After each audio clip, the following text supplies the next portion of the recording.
is a presentation of Sertoba Media and Comey Media Incorporated.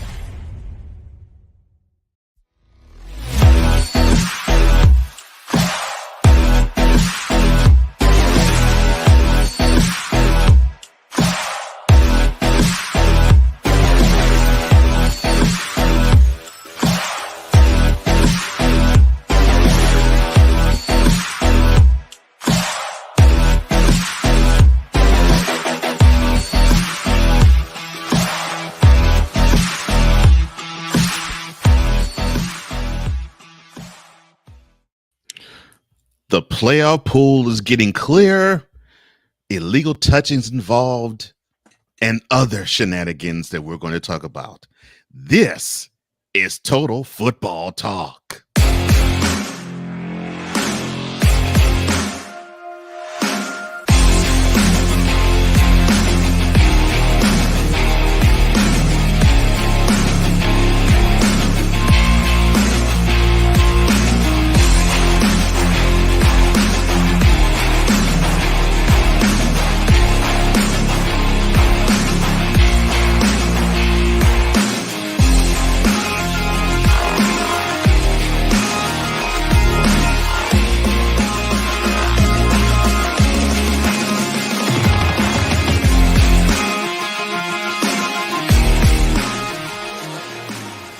Welcome to another edition of Total Football Talk.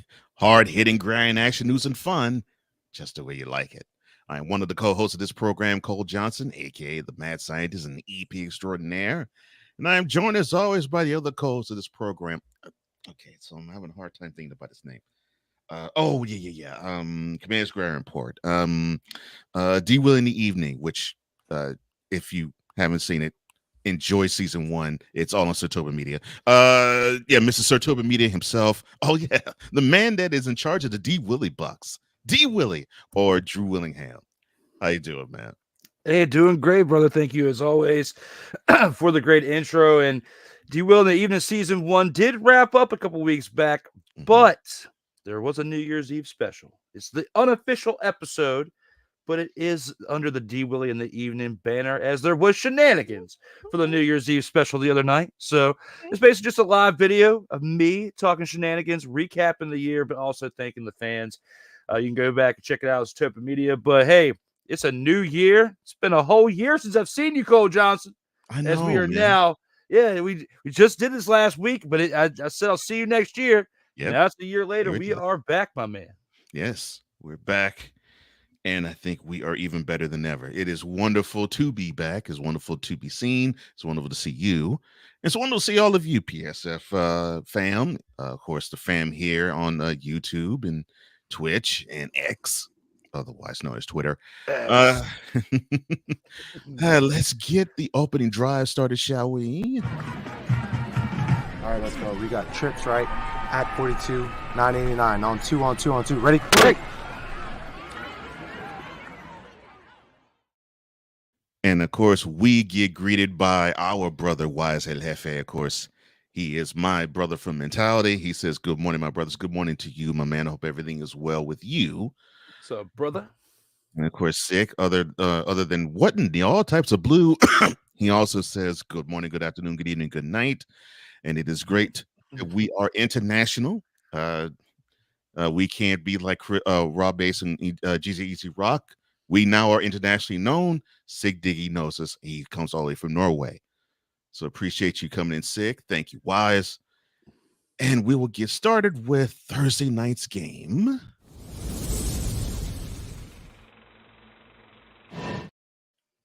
Where we saw a playoff berth happen for the Cleveland Browns. Actually, it is the third time since their second iteration of the Browns that they've clinched a playoff berth. And that goes back to 1999. They beat the Jets. Poor Ryan McCarthy. They beat the Jets 37-20. Off of Joe Flacco, a decent performance. I won't say it was great, but decent. 19 of 29, 301 yards, 3 touchdowns, and a pick. David Njoku, although Amari Cooper wasn't playing, he was the star receiver, or tight end in this case. 6 receptions, 134 yards. He did have a lost fumble. But on the losing end, Trevor Siemian, 32 of 45, 261 yards, a touchdown and a pick. Gave you 4 carries of 13 yards as well. And Breece Hall doing everything he possibly can, being the workhorse that he is. 13 carries, 84 yards, 9 receptions for 42 yards, and a receiving touchdown. Your thoughts on the Browns clinching a playoff berth at home? Very happy to see this, especially with Joe Flacco coming off of the couch. And, at 38 years old, coming into play for this Cleveland Browns team that a lot of people had written off. The defense has definitely stepped up throughout this season and kept this team in contention. And in this particular game against the Jets, I mean, the Browns pretty much ran away with it with 4 minutes and 43 seconds left in the first quarter. I mean, through 3.5 quarters of this game, the Browns were winning. I mean, we're decisively winning because from that point forward, they were up 13-7 and continuously built on their lead to the point to win the game, and it was 37-20. Trevor Siemian did throw for 261 yards, a touchdown and interception for the Jets, but Joe Flacco, man, 3 touchdowns before he even threw an interception because it seems like he's waiting until he gets the good stats and gets a good, comfortable lead, and then he turns the ball over, which is typical Joe Flacco. But the Baltimore Ravens had enough of it, and they had Lamar Jackson, so eventually they had to move on. And then we already know about what Joe Flacco's career has done since that point. But good on the Browns for like you said, the third time since their reiteration of their their reincarnation of their first team, since 1999. Is this the first time that they've made the playoffs since Derek Anderson was there? No. The last time they made the playoffs, Baker Mayfield was QB. That's right. They went on to score, what was it, 34 points in the first quarter against Pittsburgh in the catch-up battle. Yeah. But Derek Anderson took them the first time. Was it Derek Anderson? I think it was. I want to say when it was like 2007, 2008, or it was like the mid 2000s or something like that. No, it was 2002. But I'm trying to think, was it him? It was 2002. Yeah, it was the Tim Couch era, wasn't it? That's what I'm saying. It was like 2002 or 2003. It was 2002, 2003. Because they actually played I remember they played in Pittsburgh. They had a big lead. They blew it and lost the game in wild card round. And Greg and on the other end, it was Tommy Maddox that brought them back for the Steelers. But I know Kelly Holcomb started that game. Wow, for the Browns. I can't remember if it was Couch that started and got injured, or it was Derek Anderson. I do know that Derek Anderson gave him a 10-win season, but they didn't make the playoffs. I do remember that. Okay, that's what I was thinking. I knew that they had gotten like double-digit wins, but it's funny that, when you first start this franchise back over for the second time, you draft someone named Tim Couch, and now you bring someone off the couch, and look at where you're at. Nice tie-in. Nice tie-in, my friend. Sick asks, how many people are still hungover from Sunday night / Monday morning? Well, thankfully I didn't drink. Yeah, me neither. I had water.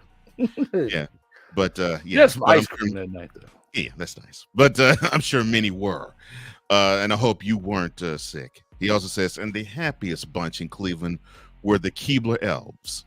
A toast to Brownie the Elf. Is that Brownie the Elf or Brawny the Elf?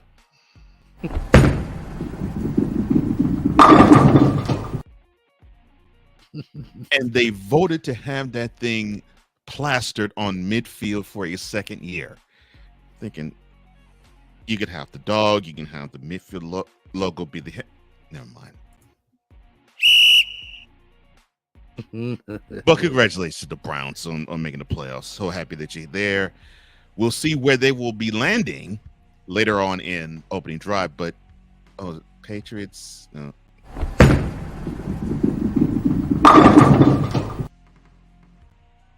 They actually had a good showing, but considering this is the Patriots, the team is just bowling shoe ugly.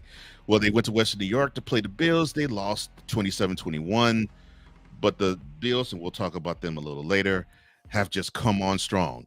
Their defense, 3 sacks with Terrell Bernard giving you 2 of those 3 INTs and a fumble recovery. You had Dalton Kincaid, 4 receptions, 87 yards.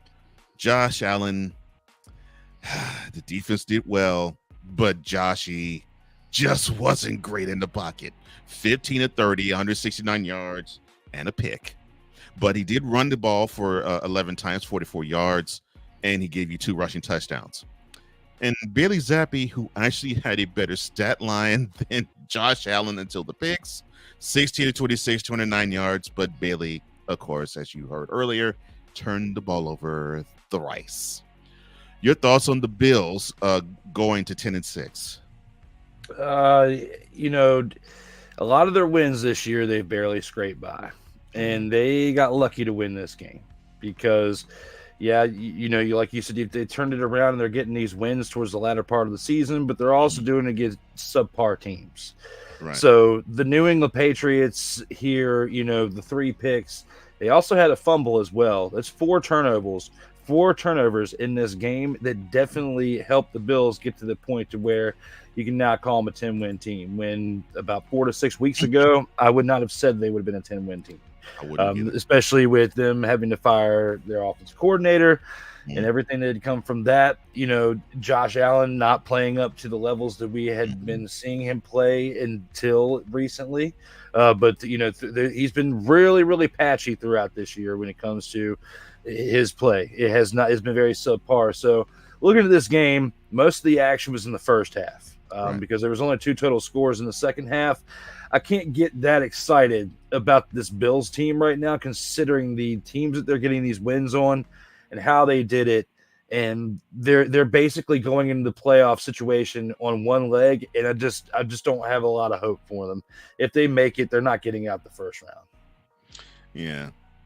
Justin at PSF says his Eagles suck. Well, they don't really suck per se. They hit a slump. But we'll talk about them a little later.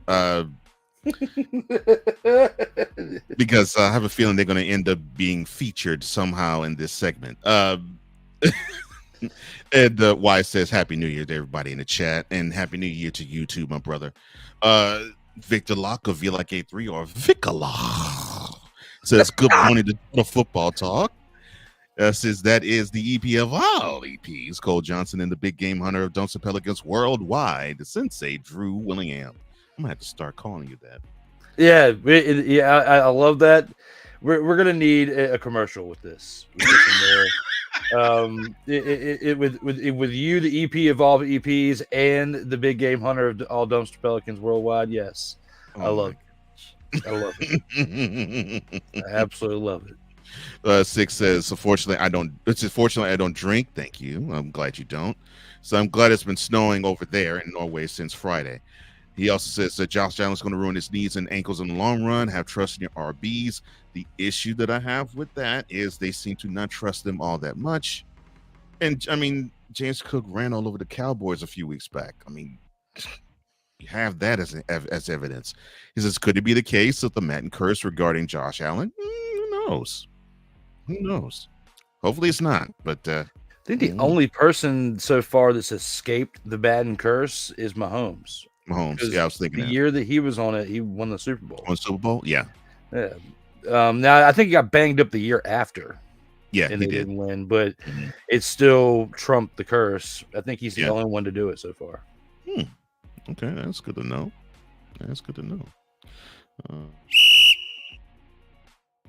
All right, more of the Sunday morning, early afternoon slate.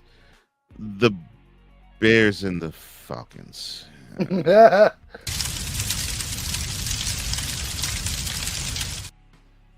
All right, so other than it snowing a little bit and the We Want Fields chants were ringing all throughout Soldier Field, the Bears put us all of our misery and just simply dispatched the Falcons 37-17. Justin Fields, who probably had, I would say, probably one of the better, if not his best game of this year, 20 of 32, 268 yards and a touchdown, 11 more carries for 45 yards and a rushing touchdown. The 45 yards that he gained was part of the 192 rushing yard attack for the Bears offense, with Khalil Herbert adding another 124 to that on 18 carries and a touchdown. Also gave you 2 receptions, 5 yards. And along with the 268 in the air, 159 of them went to DJ Moore on 9 receptions and a touchdown. And then there's your boy Taylor Heineke on the other side, 10 of 20.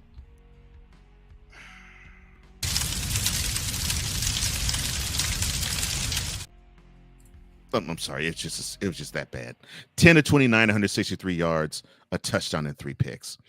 All right, your thoughts on the Falcons Bears, sir? After the midway point of the second quarter, this is not a game anymore. As far as the Bears were just running away with this thing, and especially in the second half, it was just score after score after score. And Heineke, just the ball when he threw it was like a magnet to the other team. Like it was compelling the ball to come to them, and just seeing this situation right here, the Bears definitely have already locked the number 1 overall pick because they have the Panthers pick.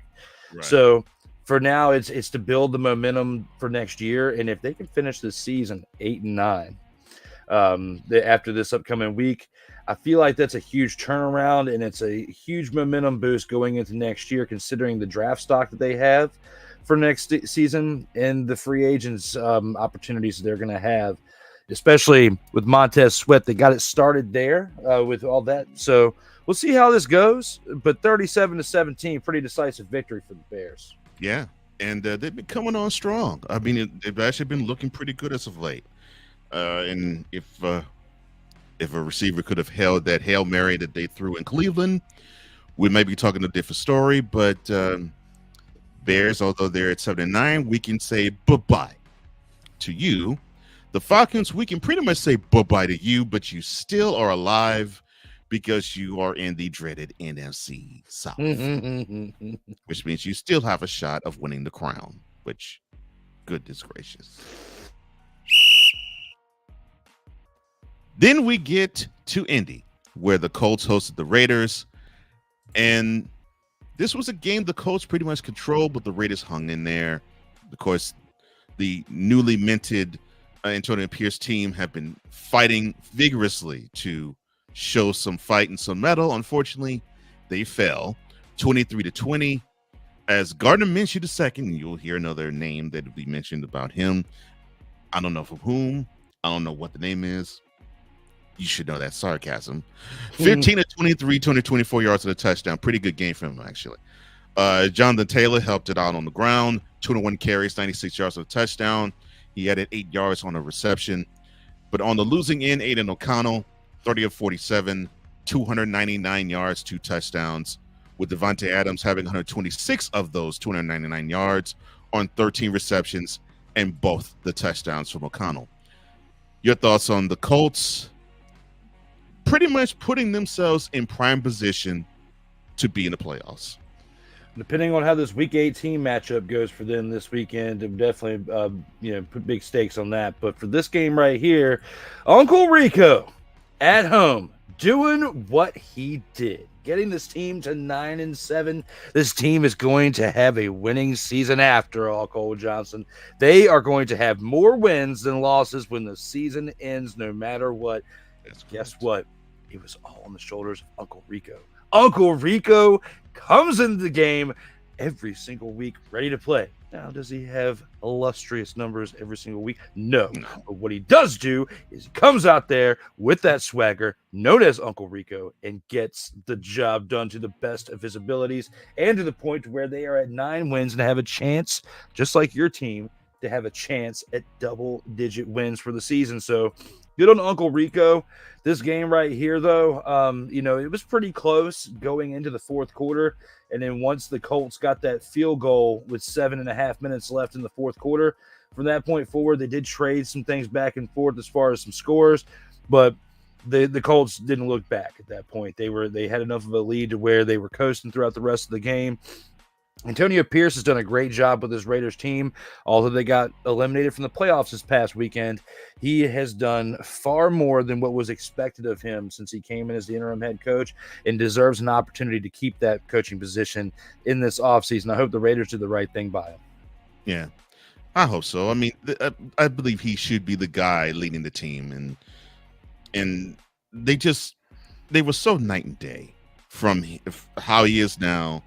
And I just love your nickname of this guy, of Josh McDaniels. How when Josh McDaniels led him, the team just looked horrible. But how Antonio Pierce has led the same group of men, it's like a 9-day difference. Unfortunately, they didn't pull the trigger soon enough because this game eliminated the Raiders. They had a slim chance of having some hopes of grabbing that AFC West ring. And even if that didn't happen, they probably could have had a horrible chance, but slight all the less, similar to the Vikings. We'll talk about them later, of making the playoffs as a wild card. But this was actually a good season for them, considering that they just started the season horrible, and they fought. It's unfortunate, but kudos to Antonio Pierce. I think this is like his childhood team. He now gets to coach them. Hopefully, he will get to coach them permanently. As for the Colts, we'll talk about their fate a little later in another segment as well. And then we get to the Giants.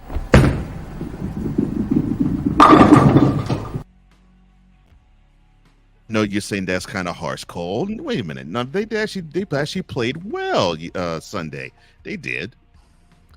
They played well in the Meadowlands as the Rams came into town, but unfortunately, a miscue on a 2-point conversion attempt and a missed 54-yard field goal just made them 1 point short. The Rams beat the Giants 26-25 on the strength of Matthew Stafford's 24-34, 317 yards in the air, and a touchdown. Unfortunately, it wasn't a smooth game for him because he threw 2 picks as well. Kyron Williams, who's been actually an up-and-comer and an important cog in the in the Rams wheel. I know Playmaker's going to get me for that. 20 carries, 87 yards, and 3 touchdowns on the ground. 14 yards on 2 receptions in the air. Puka Nacua, who, of course, he went over 1,000, I think, a couple of games back. 5 receptions, 118 yards. 2 carries for 19 yards on the ground. DeMarcus Robinson also gave you 92 yards in the air on 6 receptions. He did have a... But the Rams defense, along with Stafford's 300 yards, they came to play. Kobe Turner with 2.5 sacks. Aaron Donald with 2 more of his own. They were part of a 6 sacks barrage from the defense, along with the INT from Tyrod Taylor, who also threw for 319 yards on 27 of 41 attempts and a touchdown. And he had a key 29-yard run, which aided to the 40 yards that he carried on the ground with 6 carries. And Darius Slayton, Mr. Stone, Hands of Stone himself. No, I'm not talking about Roberto Duran. 4 receptions, 106 yards, and a touchdown. Your thoughts on the Rams as they go to 9-7? Good on Sean McVay to get this team to where he did, because it was not looking pretty at the beginning of this season. And to get to this point right now, definitely big on the Rams. But I do think that this offseason, given the age of Matthew Stafford, it's time that they really start considering they shop for a quarterback. And whether it's the free agent market or you make some moves to climb up in the draft and get somebody, they've got to plan for their future, because it's not going to last much longer with him. The fact that you got here speaks volumes, I think, more on the coaching rather than the talent on the field. And I usually don't say that. It's usually 50-50, if not the other way around. Right. But in this case, because of what he's done, very similar with other teams like the Vikings, I would say they're where they're at because of coaching too, because of the amount of quarterback changes they've had there. But with the Rams, I think I have to give a lot of the credit to Sean McVay on this one. We still have 1 week left, but for them to be at 9-7 and to finish the season as strong as they have, it speaks volumes to where their leadership is at this point. I agree with that, and I sort of jokingly call him the Wunderkind or the Wonder Kid, because he was known as this offensive guru before he became the head coach of the Rams. And to me, I think he's actually earned the title, because the dude, with an aging QB and getting the most out of him to boot. In the beginning of the season, I was saying they need to run the ball more, and then here comes Kyron Williams, and he actually fills the void that I believe this offense lacked for the last few years. And now they're on the doorstep to a playoff berth. We'll talk about that later on in the segment. But as for the Giants, 5-11. This is for you, Wise. But at least 2 of those 5 wins came at the expense of the Commanders. Oh, well.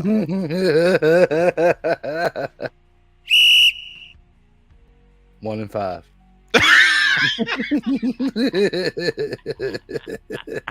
That's a nice slip in right there. That was nice. I like that. The Buccaneers, all they needed to do was win, and they would be NFC South champs. But we're talking about the NFC South.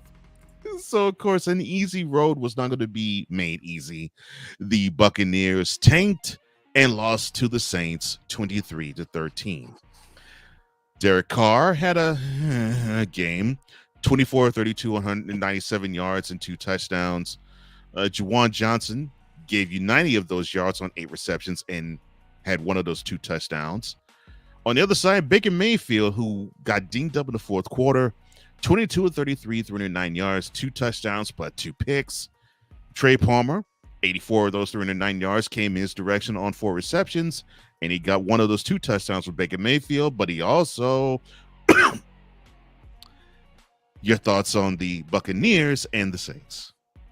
All right, Cole, it's time. Let me talk to you. Oh, Lord. It's been weeks since this happened, so let me go ahead and prepare you for it now.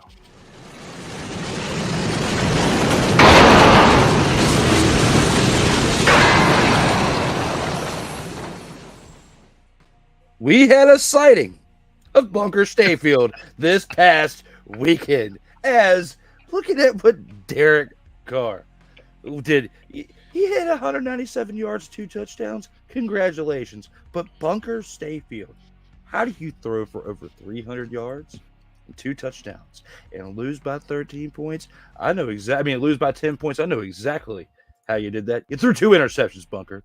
You went out there at home and completely bunkered it up. You gave it to the Saints. Derek Carr looked like a derelict car and went out there and didn't have the greatest game that he could possibly have. And what happened with that? You go out there, you throw 2 interceptions. Rachaad White has 42 yards, and your leading receiver was Trey Palmer, not Mike Evans, with only 84 yards and a touchdown. You went out there and did an absolute terrible job. And you did a terrible job to the point to where you had 2 passing touchdowns and you missed an extra point conversion. It was actually a 2-point conversion because you were trying to get back into the game at that point. But still, you still missed it. Why? Because you went out there and you bunkered it up. And lastly, when it comes to you, Bunker, Stop it. Get some help. because you guys are 8-8 right now. You're currently still at the top of the division, but you have to win this weekend in order to keep it that way. And I don't know. With all the hype that's around you, Bunker, you might have completely bunkered yourself out of a continuous stay in Tampa Bay if you do not make it to the playoffs this year. Oh, my gosh. You are incorrigible. I had a feeling you was going to get hyped and amped. I was like, oh, the Bucs lost. Okay, I think I know where this is going to go when we get to this game. And it went exactly where I thought it was going to go. I mean, as soon as I saw. Let me talk to you. I was like, oh, Lord. I already know where this is going. But I'm glad it went there. Both teams are 8-8. The Buccaneers still are in control of their destiny. We'll tell you who they play in Week 18 later. As for the Saints, they got to pray. The Bucs have to lose, and the Saints have to win. And we'll say who. Well, we'll talk about who they're going to be playing and who they have to beat later. Before we go to the next game, can we do something, please, for my sanity? And that would be. Can we please give this person a shout out? All right. Zachy Boy _99. It is good that you on the program, homie. Thank you. Thank you for joining us. I'm so sorry. Yeah, yes, no problem. So glad that you joined us, and hopefully you can stay on board, my man, because we got more of this coming. Oh, boy. Okay. The Commanders hosted the 49ers. And this is, of course, one of their final 2 games in FedEx Field they get to host. and they get to see two of the premier playoff teams in the NFC while doing it. They had no luck with the first one. We'll talk about how much luck they will have with the second one. 27-10 was the final score. Brock Purdy rebounding off of his 4-interception performance Christmas night, 22-28, 230 yards and 2 touchdowns. The 49ers offense on the ground gave you 184 yards, with Elijah Mitchell giving you 80 of them on 17 carries and a touchdown. Brandon Ayuk through the air, 114 of those 230 yards went his direction from Purdy's arm, a touchdown off a pretty escape and rollout, and 7 receptions. And Sam Howell, 17-28, 169 yards, a touchdown, and 2 interceptions. Hey, your thoughts on this game between the 49ers and the Commanders, sir? My main thought right now, being a fan of that team, unfortunately, is you cannot spell Sam Howell without...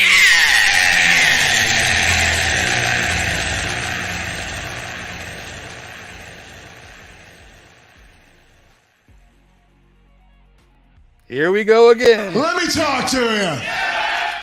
This team flat out sucks, Cole Johnson. The Commanders are absolutely this right here. They are the second dumpster pelican right there at the top. It's been a while since I had a ranking system for the dumpster pelicans. But let's bring it back. The second one, the little short nubby one to the left right there. See the tallest one to the right? Yes, back to this. Let's put it on repeat for a second. Let's have this loop around when it comes to dumpster pelican action. Because when you look to the left, the little short nubby one to the left, that is the Commanders team when you watch them go out week after week after week. Because when you look at Sam Howell, it is not looking good for him because all they keep doing is taking the...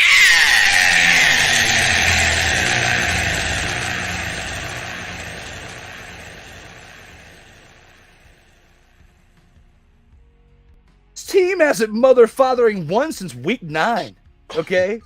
So when you think about how bad that is, oh no, they're definitely not going to win this week, but we'll get to our predictions here in a little bit. Oh, Lord.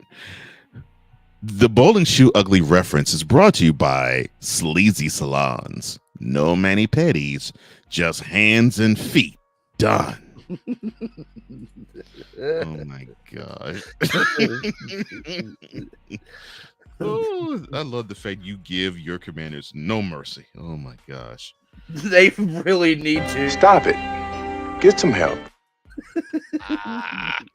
Well, if anybody thinks they're going to the Super Bowl next year, You should know your role and shut your mouth. oh, my I rest God. my case. Oh, and Uncle Nasty's foot powder. Nothing cool about that athlete's foot. Uncle Nasty. Only you, Zach. Only you. Only you. I kind of like that. Gosh. I do too. Sick joke. I think I got my swagger back. So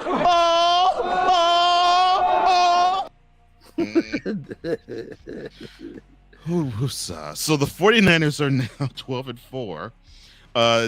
They awaited the ending of the Cardinals Eagles game to see if they would actually clinch home field advantage throughout.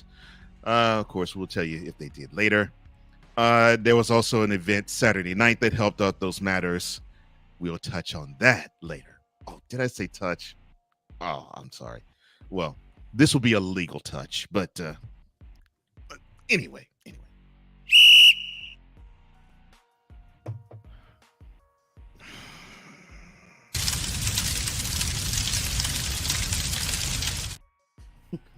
The Carolina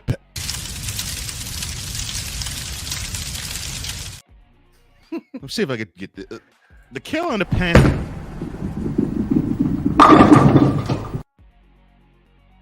I'm gonna try this again. The Carolina Panthers went to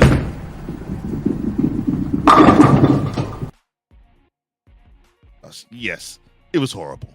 Panthers, they went to Jacksonville. They went to Duval to play the Jaguars. I don't know why they even suited up. They got shut out 26-0 as the Jaguars offense ran up and down on them to the tune of 155 yards, with Travis Etienne giving you 102 of them on the ground on 16 carries and 2 touchdowns. Bryce Young, poor fella, 19-32, 112 yards on the pick, and that just aided in the wonderful, spectacular, stellar defensive effort that the Jaguars put forth as they gave you 6 sacks along with that INT. Trayvon Walker gave you 2 sacks, and Josh Allen with 3. I forgot which one set the franchise record for most sacks in the season. But congratulations, Josh Allen, the Jaguars variety. Your thoughts on the Jaguars blanking the Panthers? I mean, looking back on it, when we talked about this game last week, we expected this. You know, maybe not completely blanking them. We probably expected the Panthers to put up a little bit of a fight, but I mean, this is the reason why they're 2-14 at this point in the year. They have not played well at all. No. They are a complete, as you put it in that transition, a dumpster fire, and have a lot of work to do this offseason if they even want to double their wins next year. It's not looking good at all for the Panthers. No. The Jaguars, though, they still have a chance to make the playoffs. Very, very big. Yep. So, ETN definitely has been helping keeping them in, along with their strong play on their defensive side by Josh Allen, the other Josh Allen. Yeah. But they've got to continuously get that work out of their wide receiving core too. That's a big part of their offense as well. Calvin Ridley was a little quiet considering what they did yesterday. So that's going to be a matchup that I'm looking at this weekend in this next game. Calvin Ridley's going to need to step it up a little bit more if they want to win this division in Week 18. Yeah, and C.J. Beathard, of course, played instead of Trevor Lawrence, who, of course, has a dinged-up wing, and he pretty much held it down. He didn't really do much that was impressive, but didn't matter. 26 zilch, that's all that matters. The Carolina Trash Kitties. Oh yes, and Ryan McCarthy. He says the Carolina Trash Kitties. Oh, and good morning and happy New Year, fellas. Well, happy New Year to you, brother. You'll be glad to know we already talked about your Jets, so you don't have to deal with that. But happy New Year to you, my man. I hope everything is good with you up in the Albany region. See here. Trash Kitties. That is great. I love that. And this is dedicated to the Miami Dolphins performance this past Sunday.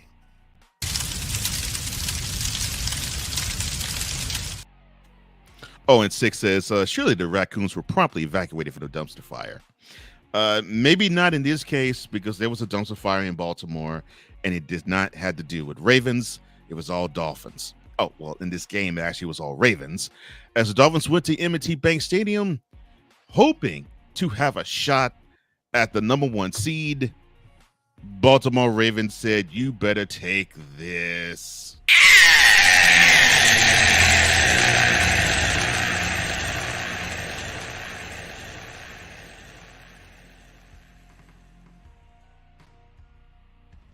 And you better like that L. 56-19. That happens to be the most points ever scored by a Ravens team in M&T Bank Stadium. Lamar Jackson, an efficient and pretty stellar and perfect, actually, by QB rating. 18 of 21, 321 yards, 5 touchdowns, along with 6 carries to 35 yards. That pretty much means that that will solidify, I believe, somebody being MVP. Along with that, you had Zay Flowers, who gave you 3 receptions, 106 yards and a touchdown. The Ravens offense with the 35 yards on the ground that Jackson gained. That was 35 of part of 160 of those yards. They gave you 2 on the ground. On the losing end, Tua Tagovailoa, 237 yards on 22 of 38, 2 touchdowns and 2 picks. Devon Achane, 14 carries, 107 yards. Raheem Mostert went down, I believe. Bradley Chubb went down. This was a horrible game for the Dolphins. But the offense did gain 154 yards on the ground, which that might be an Achilles heel of the Ravens. But the Dolphins took it on the chin hard. Your thoughts on this game, sir? So I want to reiterate a couple things, because with your saying that the Dolphins had a horrible game, for the standards of what the Dolphins have set for the entirety of this season, yes, that's one. Okay. But for the overall average of the league, the Dolphins didn't have as bad of a game as you basically just said that they did. Because when you look at the overall overview of this game, the numbers for both teams are pretty similar. Okay. Except for a couple things. The interceptions thrown and the 2 interceptions and the 1 fumble that they lost were what really sealed it. Turnovers. Yeah. This is Okay. turnovers. Had those 3 things not happened, this would have been a lot closer of a game than what we thought, because besides the average yards gained per play, the time of possession was pretty close. The penalties, the Ravens actually had more penalties than the Dolphins. But the separation is definitely the 2 interceptions that were thrown and the fumbles, because Tua throwing those 2 interceptions definitely happened at the wrong times. The other thing that was big, too, was their third down conversions with the efficiency was 6 of 15 for the Dolphins. They also went for it on 4th down way too many times. They went for it on 4th down 4 times and only converted 2 of those 4. So to me, when I look at that, the first downs were pretty close. Their rushing yards were pretty close. Passing yards, Lamar Jackson did throw for a little over 100 yards more than Tua.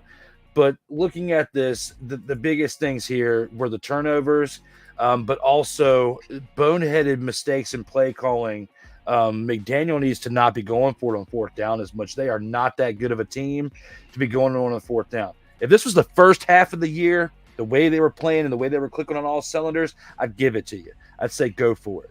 But now, this part of the year, the end, when rankings and seedings and all that makes more of a difference now than it did a half a season ago, I think you need to tighten that up a little bit going into the playoffs and getting ready to make a run, because I don't think the Dolphins, they've cooled off too much over this past month. I don't think they're going to be able to make as much of a run as I thought. We were talking about this a month ago, and we had the Dolphins up there as a team that's a pretty dangerous team going into the playoffs. I don't think that anymore now going into Week 18. And we will talk about them and their fate in the featured attractions portion. But this L that the Ravens handed the Dolphins, 37-point L by all accounts, that made the Ravens the number 1 seed throughout the AFC. So the road to the Super Bowl through the American Football Conference has to go through Baltimore. And the way they've been rolling this past month, that might be a hard chore for any other team to come in and actually pull off the divisional round and the championship game. And of course, they have the bye in the wildcard round. Ryan says, only 1 more week of torture. I mean, the 2023 New York Jets season. Just beat the Pats or tank for a better draft position. I don't care. JETS, just end the season. What? You want to sit here on this platform, Ryan McCoffey, and cry about your team? Your team is not as bad as the commies. So with that being said, we gotta pause that.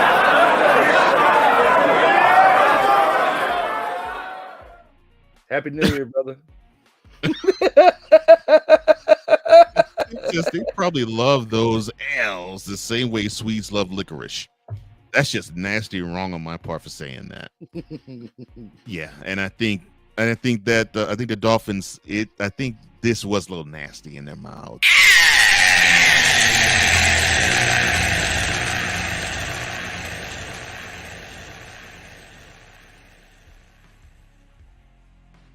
He said, in their mouths. Yeah. Yeah. Yes, I did. 6 did say, well, the playoffs is a completely different animal. Yes, it is. It totally is, Lord. It totally is. It says, yeah, it doesn't matter who the number 1 seeds are, which is true. But still, I mean, when it comes to having that week off and getting your team the rest, it does. Performance wise, no. But I mean, Right. when you got players that are banged up from, like Tyreek Hill, been a little banged up. I mean, that week off, having the number 1 seed would have been nice, but they couldn't keep it together. Nope. And instead of playing for the number 1 seed this weekend, we'll talk about their fate later on in the program. And now we get to my favorite part of the program, the Houston Texans. They beat down and destroy the Oiler Fakers. The Tennessee Titans. Oh my, I love this. 26-3. Oh, I'm enjoying this so much. CJ Stroud came back from sitting from a concussion for 2 weeks. 24 of 32, 213 yards and a touchdown. Devin Singletary gave you 16 carries for 80 yards on the ground. And speaking of 80 yards, that's what Nico Collins caught on 7 receptions. Ryan Tannehill in place of an injured Will Levis as he got sacked and did a 16 of 20, 168 yards. Pretty good game, but he got put down on turf 5 times as the defense of the Texans put Titans QBs on the ground 6 times. Will Anderson with 2 sacks, Derek Barnett with 1.5. Read the screen, suckers. You're not the Oilers, you're the Titans. Oiler faker, motherfucker. In fact, you clowns need to take yet another.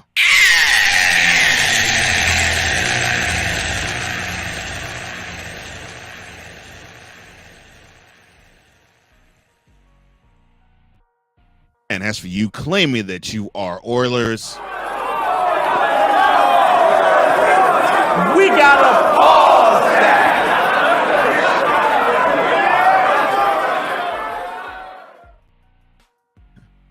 all right, your thoughts on the Texans beating down and beating up the Titans 26-3, upping their record to 9-7. Before I answer that, for those of you feeling some type of way about what Cole just said, You can't handle the truth. because that was spot on. Thank you, sir. When it comes to this team right here, the Houston Texans, man, who would have thought? Looking back at the beginning of the season, you and I are talking about it at the beginning of this. When we first started episode 1, we just wanted them to survive the season. For one, we wanted CJ Stroud to grow, learn from the experiences, and start off the sophomore year just fine. Okay. Basically, looking back on it now. When you look at how things have, transitioned throughout this season, it's definitely been an awesome thing to watch. The fact that you got a chance to, you're already going to finish with a winning record for the Houston Texans. Right. And you got a chance to finish with double-digit wins, and you do what you do against who you dubbed as the Oiler Fakers because they want to bring back those old-school jerseys. I thought it was an awesome thing to watch. I think the funniest thing that the highlight of the Tennessee Titans day was a 53-yard field goal by Nick Folk. Yep. Other than that, he pretty much got blanked the entire day. You got blanked in the second half.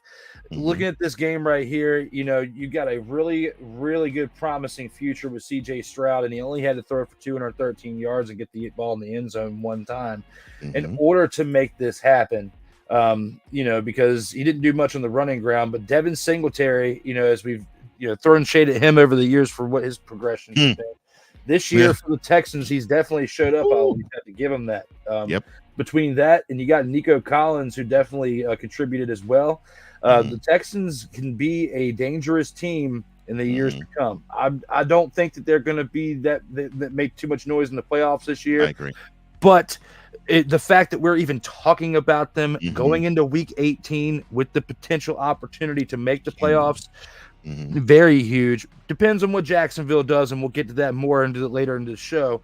But whether you make the playoffs or you don't, you still have a winning record, which is something that the commies are dying for over there in Washington, D.C. So when you think about that, the Houston Texans, definitely huge turnaround. D'Amico Ryans, in my opinion, should be in the running for Coach of the Year, or at least in the talks for it, in the top 3 of it, because the man's done something special over there with Houston. I know you got to give a lot of the weight on the shoulders of the kid, CJ Stroud, but there's a lot of other good pieces around him that are helping him get to this point, and the coaching is part of it. Yeah. I know he won't win Coach of the Year, but he definitely is deserving of it. And look, I could tell you that the Texans was going to be at any point in the season that I think they were actually going to be over 500. I most certainly didn't think they would be at 9 wins. I definitely most certainly didn't think they'd be at 9 wins before week 18. And later on, I will definitely tell you the biggest I did not see coming moment. But I mean, come on. Sorry. Let me go here. 6 says, talk about a bittersweet victory. Light on the bitter, heavy on the sweet. Well, that's true. Victor, he says, the war between Cole Johnson and the fake Oilers, a.k.a. Tennessee Titans. You doggone right. Or Foilers, as Ryan McCarthy, who has dubbed the Carolina Panthers the trash kitties. Love that. I think we should call them the Soilers as they keep taking a dump. I don't mind that either. 6 says the Oilers' legacy belongs to the city of Houston, but the Texans have created an identity all their own. The same can't be said for the Titans. Well, they've created it with the Titans, and yeah, and deservedly so. You know, Titans, that's Nashville. Oilers is Houston. Always has been, is now, always will be. Ryan says, regardless of whether or not the Texans make the playoffs, D'Amico Ryan should get Coach of the Year consideration. He'll get consideration. He will definitely get consideration. But Dan Campbell's going to win the award, and I have no problem with that. And deservingly so. So. I have no issue, no problem with that.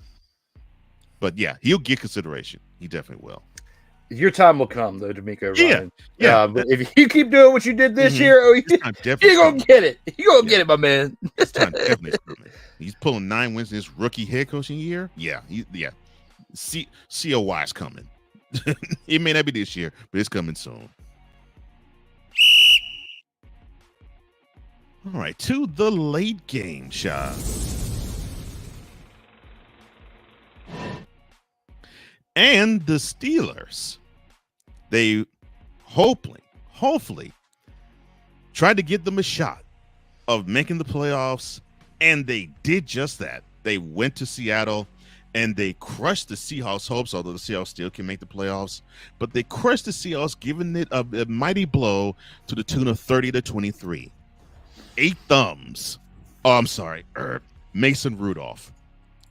Reason why I call him 8 thumbs is because in a Hall of Fame game, he just coughed up the ball often. And so I said to my then manager, who is a huge Steelers fan, I said, well, credit Micah Parsons for exposing Mason Rudolph from having 4 thumbs on each hand. So Mr. 8 Thumbs gave you 18-24 of 274 yards through the air, and thankfully nobody took off their helmets to try to hit him. Oh, I'm sorry. Let me get off my soapbox about him. Najee Harris, nice sighting for him. 27 carries, 122 yards, and 2 touchdowns. That 122 yards on the ground was part of a Steelers attack on the ground, which gave them 202 on the ground. George Pickens, who has actually decided to be a little more mature, which I'm happy to see. 7 receptions, 131 yards.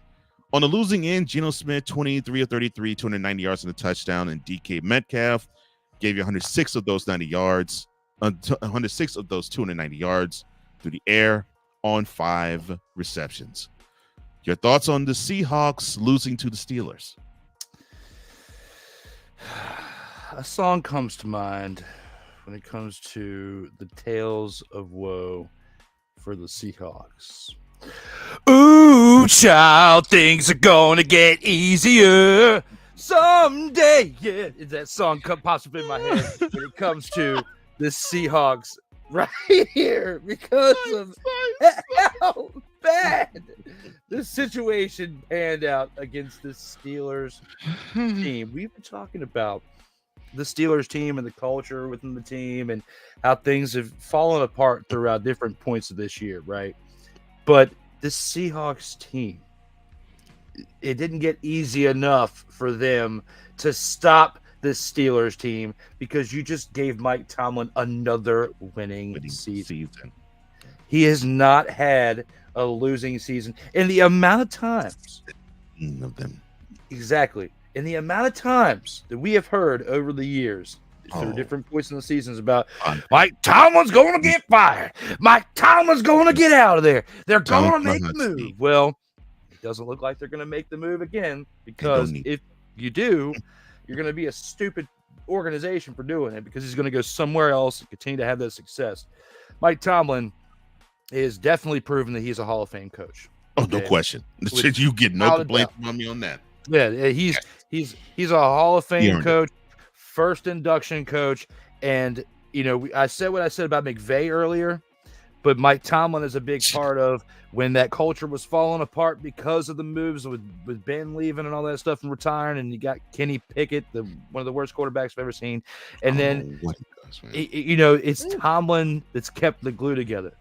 And then we got Ucha playing over there for the Seahawks, because we had the Seahawks, 4 to 6 weeks ago, the hype, Geno Smith bringing them back. They were going to be another team going to the playoffs making noise, and now look at them.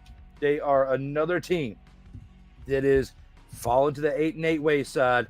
But when it comes to the ranking system, I would have to say, when it comes to my ranking system, I'd have to have the Seahawks as the 8th dumpster pelican in the back over there, standing on top of that Winn-Dixie bag, probably a can of tuna off to the right. They are the 8-1 with that song. When your head is much lighter, someday we'll walk on the rays of the beautiful sun. Someday when the world is much brighter.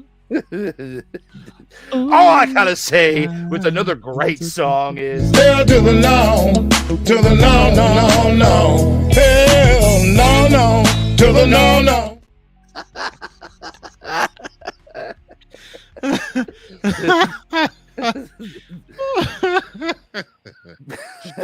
Well done, my friend. Well done.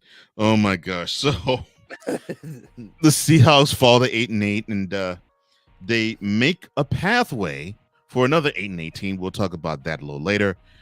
The Steelers are 9-7, and they still have a shot at making the playoffs.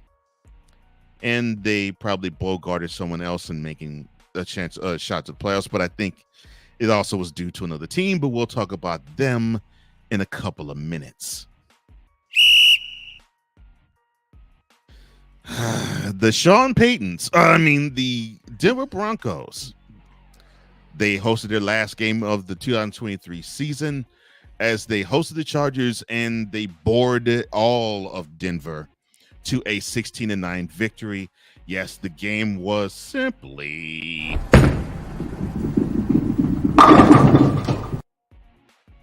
that's a lot better than pulling out Whitney Houston, simply the best. Well, actually, that's Tina Turner. But damn it, I was wrong. But still, simply. I was driving down the road the other day, and it was when we had a warm day, and there was some old person in a convertible, probably 70 years old, blaring that song. I thought it was Whitney Houston, but yeah, Tina Turner. You're right. I was wrong. No, that's okay. I was feeling it the other day, though. That song. Oh God, that's a good song. Jarrett Stidham. Yes. You heard me correct. Not Russell Wilson, because he got sat down because he's going to cost the team too much money. Bad performance issues.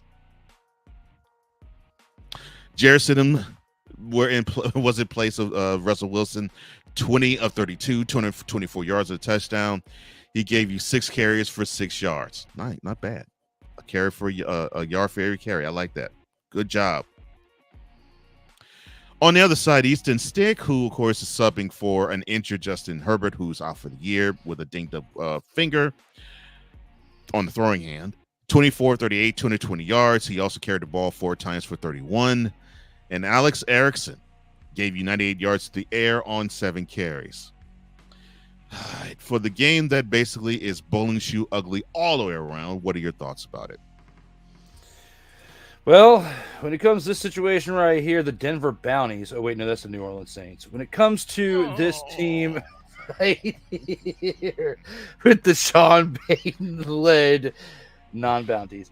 For this team right here, I'd have to say Jarrett Stidham did okay. He didn't really make many mistakes back there. He definitely was quiet overall for this game, considering the fact that you had Russell Wilson on the sideline.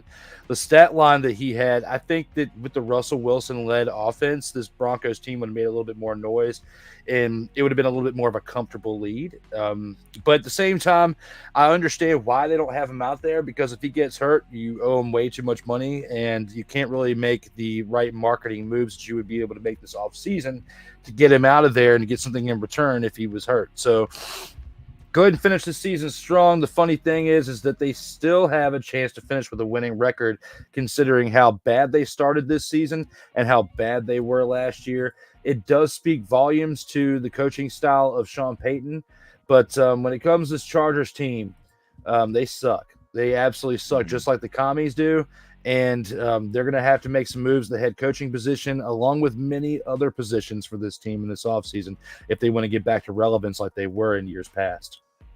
Yeah, I agree. And hopefully they can straighten them and fly right, so to speak. Ryan McCarthy, who is of no credentials acquired fame, Tonight Show, he and his co-host Dustin Henry, Dustin Henry basically is a diehard, dyed-in-the-wool Seahawks fan. He says Dustin's going to have something to say about the Seahawks defense or lack of run stopping there is on tonight's show. Remember, they gave a 202 rushing yards to the Steelers this past Sunday. He says, get ready for the whirlwind. And I can only imagine how pained he will be, considering that the Seahawks had their season in their grasp, but they could have made the playoffs, just stay in the course, and now their road may be a little bit tougher. The Steelers, their road is still tough, but hey, celebrate 9 wins. As for the Broncos, you get what you get, and hopefully the NFL comes down on you, suckers. The 6 said my version was the Papa Roach version. Got my life in 2 pieces. No, that's not how I sing. Who child sing? But when it comes to music, before we get too far, when it comes to Whitney Houston, Delete! Tina Turner, Acknowledge me. I apologize. So you're saying that was a Papa Roach version, not this 5 Stairs Child version of Ooh Child? Okay. Stair Steps, I mean. Gotcha. Okay, goodness gracious. All right. To hair ahead, as the Chiefs were hoping that they could grab onto that brass ring that they have held on for the last 7 consecutive years. They met up against their most current arch rival, the Bengals. They did the deed. 25-17, they became the AFC West champs, and they eliminated the Bengals for the 2nd consecutive year from playoff competition. This time, the Bengals won't even get there. Patrick Mahomes, 21-29 for 225 yards, a touchdown, and Isaiah Pacheco, best rushing effort this year thus far from him. 18 carries, 130 yards on the ground, 7 receptions, and 35 yards to the air with a receiving touchdown. Rashee Rice found his hands, 127 yards to the air on 5 receptions. And the Chiefs defense, poor Jake Browning. They put Jake Browning to the turf 6 times, with George Karlaftis with 1.5 of those 6 sacks. Browning on the losing end, 19-33, 197 yards, and a touchdown again. He suffered 6 sacks in the game. Your thoughts on the Chiefs winning the AFC West for the 8th consecutive year? It was destined to happen, considering the fact that the Bengals didn't score at all in the second half of that game. That's downright atrocious, and you're not going to win any game by not scoring at all in a half. So the Chiefs, I would say there was a couple situations in that game where, if you look at the Chiefs of years past, when Patrick Mahomes was early on, they would go for it on 4th down a lot because they didn't trust their defense. Right. Now their defense is a lot stronger to where once it's fourth down and they're within field goal range, they're kicking the field goal and they're trusting their defense, which was definitely really good to see. Now, what's transitioned, from the two different teams that they've had is they've got where your team that you had before, where you were more offensive strength, you were stronger on offense, but your defense wasn't as strong. Now that you've swapped it, your offensive line is not as strong as it once was. So Mahomes is running around back there. I don't think that they're having the issues that they're having based on the wide receiver core. I think they got to make some moves with that offensive line this year in the offseason, because Rashee Rice is second in the league to Tyreek Hill when it comes to overall production at the wide receiver position. So they've got their Tyreek Hill in the making as far as their replacement or something that can be just as good as him, but they need more pieces on that offensive line than anywhere else. I think I agree with you to a degree. I disagree with you to a degree too. Yeah, I agree. That offensive line is not like it was in 2019, 2020. Not even close.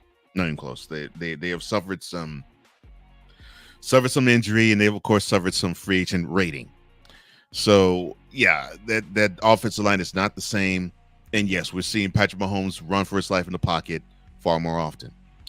And I 100% agree with you on your point of the Chiefs 4 years ago didn't trust their offense. They probably didn't trust their offense 3 and slightly even 2 years ago. But now, yes, the defense is the strong suit of the team, and the offense, because of that line, and I really do believe because of the wide receiver core, because you simply cannot ignore the fact they have the most drops in the league.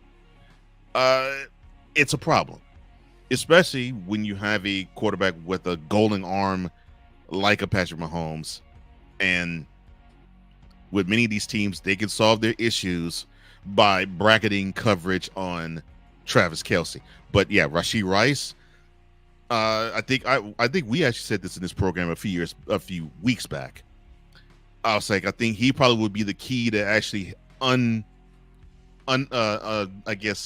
unraveling defenses and just heavily trying to guard Kelce. So yeah, I agree with you with Rashee Rice. They need more than him, and I think that's an issue. And hopefully Travis Kelce doesn't have to carry all of the load. But congratulations to the Chiefs. They are now 10-6. They are ensconced in the 3 seed. They won't be advancing up. They can't go back. And hopefully they can have a favorable first round opponent in the wild card round. We shall see.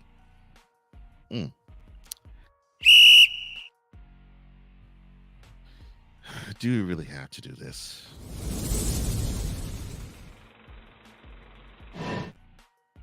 The Sunday night game.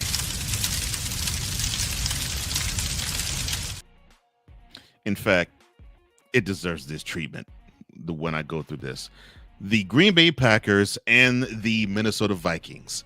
This was almost a loser gets eliminated game, although neither one would get eliminated if they lost.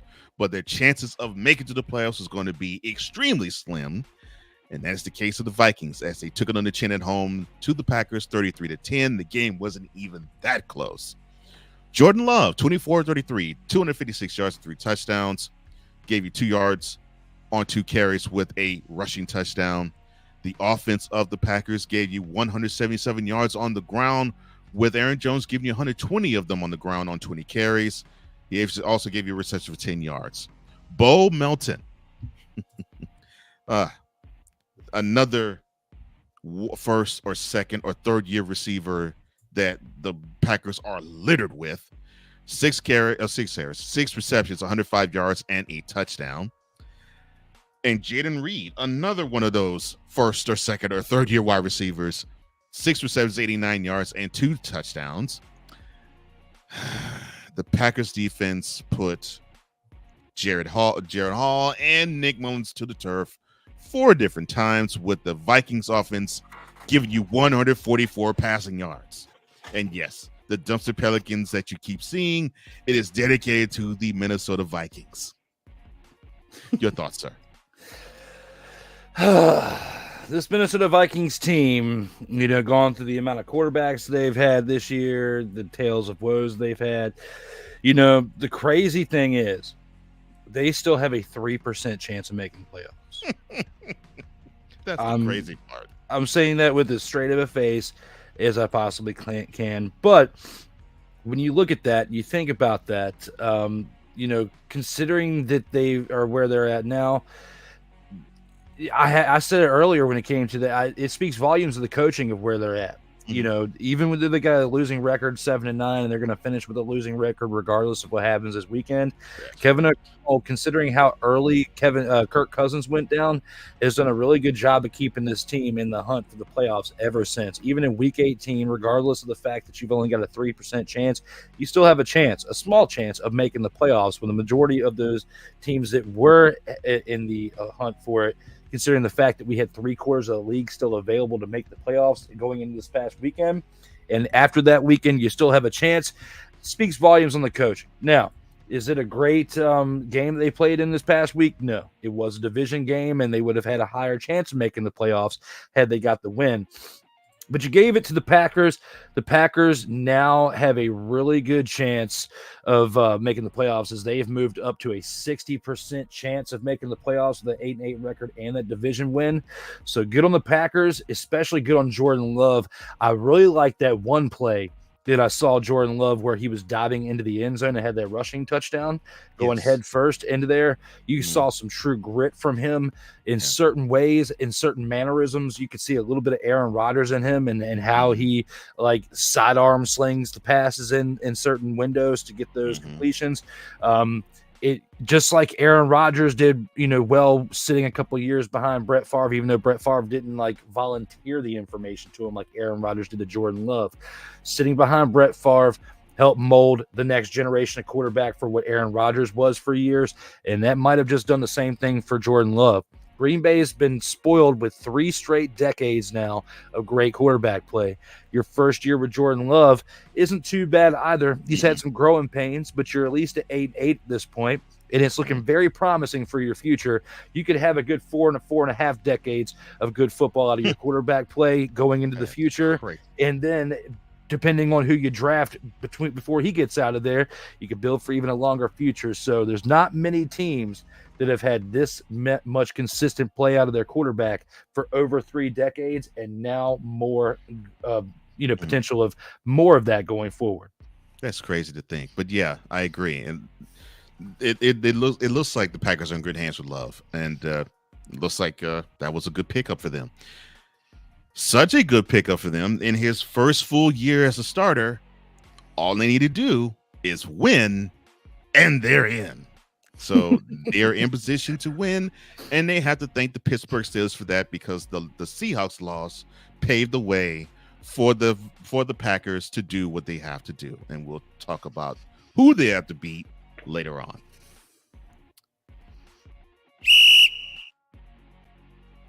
And now, Cool McCain's favorite part of the show.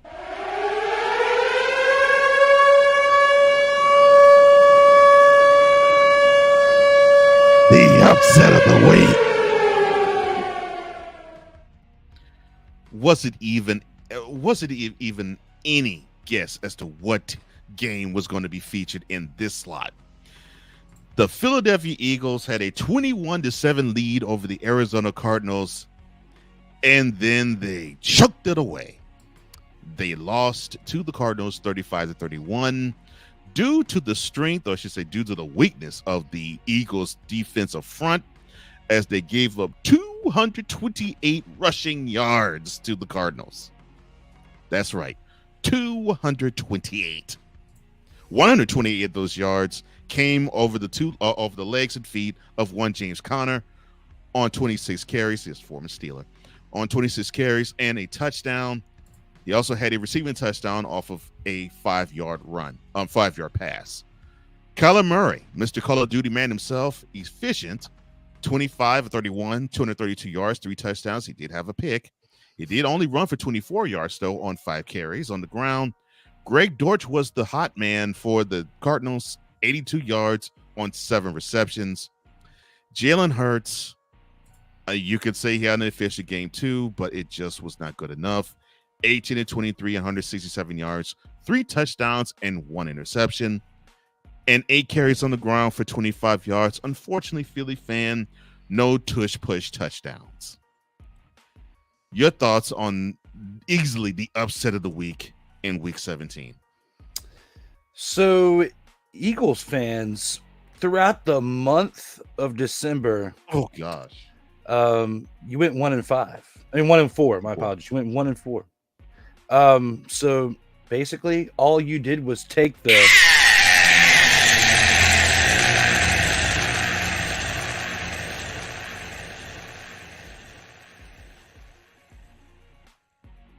Hey, don't get mad at me. I'm not the one steering the ship to this point.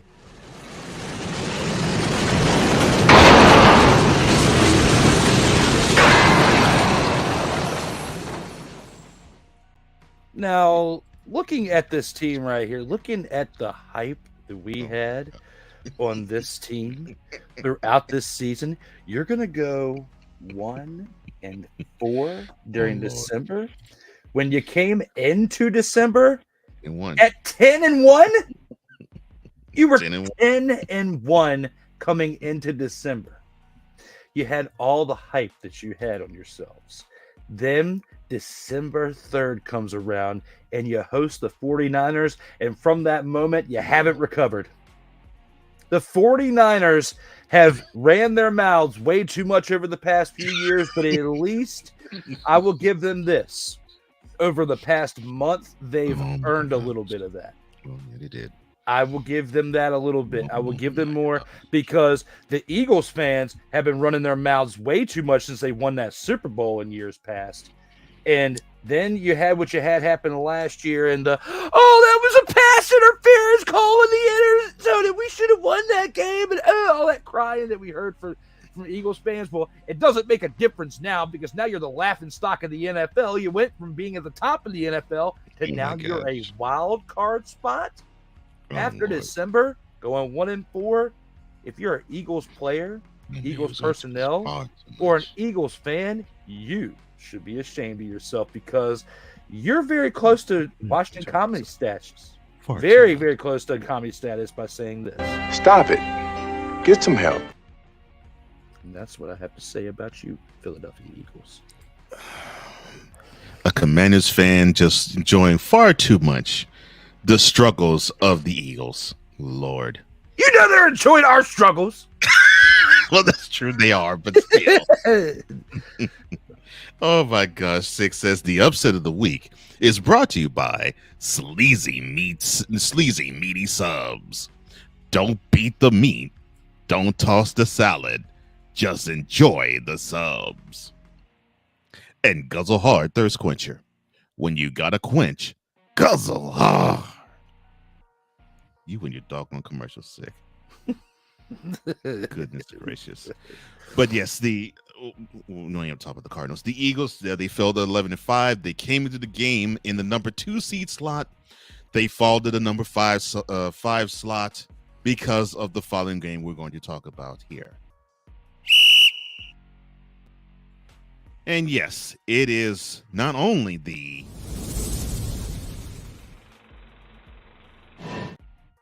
lone Saturday game, it also is the game of the week. It comes from Jerry World as Jimmy Johnson got honored in the Cowboys Ring of Honor. The Cowboys hosted the Lions. Many have said that the Lions got hosed. Many said the Cowboys escaped. Regardless, the Cowboys were on the right side of the scoreboard, beating the 11-4, now 11-5 Detroit Lions 20-19. Dak Prescott threw for 340 yards on 26-38 passing, 2 touchdowns and a pick. He also gave you 2 carries for 5 yards. CeeDee Lamb had a spectacular game, 13 receptions, 227 yards, a touchdown, but he did have about a yard or so before he crossed the goal line. Otherwise, it would have been 2 touchdowns he would have had. On the losing end, and I hate to say losing end because they really fought valiantly and hard, Aiden Hutchinson gave you 3 sacks on the day. Jared Goff, not the greatest of games, but not a bad one. 19 of 34, 271 yards, a touchdown. Where it was bad, he turned the ball over 3 times for 3 picks. Amon-Ra St. Brown, 6 receptions, 90 yards. Had the touchdown that, in my estimation, could have given them the lead if other things really would have happened, but didn't. But I digress. Sam Laporta, who replaced, of course, Mr. Hawkinson for tight end, 8 receptions, 84 yards.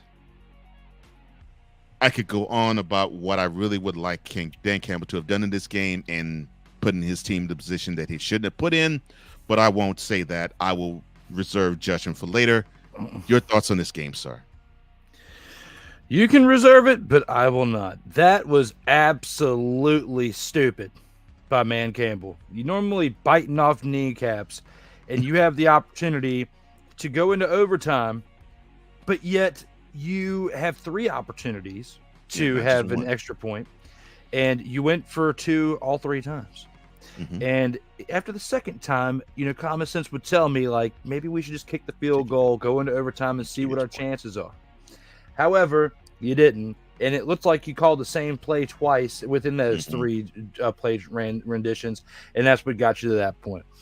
But you also can't take away from what the Cowboys had done up until that point when the Lions had been making that comeback, because CeeDee Lamb's production was video game in that game, especially that one huge reception that he had, the one that either tied or broke Michael Irvin's record. I want to, it was like a 92-yard touchdown or something like that. So, something stupid like that. It was 92, yeah. But looking at that, his production this year, what Dak has done, and has grown and elevated himself at that quarterback position. Even though I want to throw shade on him because they are the Cowboys, I have to give credit where it's due, and especially being a true analyst of football. The Cowboys are a dangerous team right now in the NFC. Are they as dangerous as the 49ers? I don't believe so. I think if we get that matchup again, the 49ers are going to win. The 49ers, in my opinion, are going to go to the Super Bowl, but we'll get more into that later. But besides that, you can't take away from the season the Cowboys have had. They've done a really good job to getting up to this point, especially taking over the division from the Eagles, who, again, a month ago, if it wasn't for that 1-4 December, they would be sitting pretty good, them being the Eagles at the top of not only the division, but the league. They gave up everything within the past few weeks because of their slumps that they've had. So looking at this Cowboys team, good on them for what they did, the production that they had in this game. A lot of it fell on the shoulders of Dak and CeeDee Lamb as far as the production goes on that side. But when it comes to the way that the game ended, the Lions had a chance to take the game away and at least tie it up to have a chance going into overtime. But looking at what the Cowboys had done between those 2 pieces, I'm pretty sure that Dan Campbell didn't want to take a chance of one deep play to CeeDee Lamb again and, a 1 touchdown score, OT's over. So that's probably what he was thinking. If the Cowboys get the ball, they go deep to CeeDee Lamb and he gets over 300 yards receiving, they're going to win the game. Yeah. My issue, along with, yes, he should have kicked the extra point, I think, after the 2-point conversions didn't go, or one was successfully executed, yet there was a penalty on the play, and that, of course, was controversial. In the first half, you were within the Cowboys 5. You had a chance to kick a field goal. You decided to pull a Mike McDaniel move and go for it, and don't get the points. If you kick that field goal, when Amon-Ra St. Brown scored that touchdown, guess what the score would have been? 22-20, Lions. But you try to live by the sword, die by the sword. Credit to you, but I think he went a little too hard on the aggression. Both teams are 11-5. Unfortunately, though, now the Lions are just like the Chiefs. They are the number 3 seed in the NFC, and they can't go down, they can't go up. As for the Cowboys, they're now the number 2 seed, and all they got to do is win a game. I don't know who they play, but I will talk about that later. Of course, they win Sunday. I think, they win Sunday. They will be the number 2 seed in the NFC, which means it guarantees 2 home games for them if they go that far. and it might mean they make it to the NFC Championship game for the first time in 28 years. But we'll discuss that a little later. That is the game of the week for week 17 of the 2023 season. And of course, that means it is the end of opening drive. Stay tuned for the rest of the show. We'll be right back right after this. All right, let's go. We got trips, right? At 42, 989. On two. Ready? Break.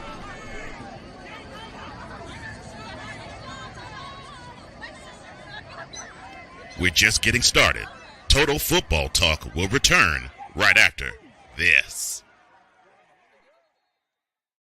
Everything Boston. I love you morons. You Kids on the Block, New Edition. Dear whatever the law firm is. Sincerely, the U.S. Supreme Court. Ben Affleck, Matt Damon. Go yourself again, Jason Whitlock.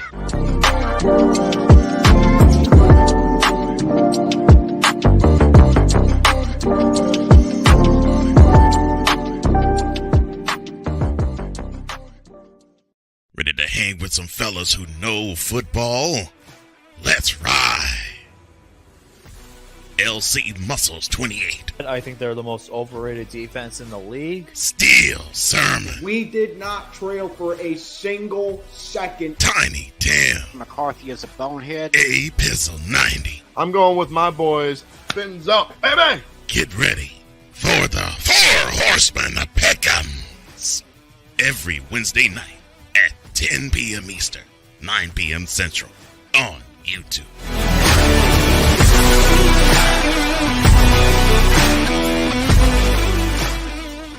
Tiny Tim!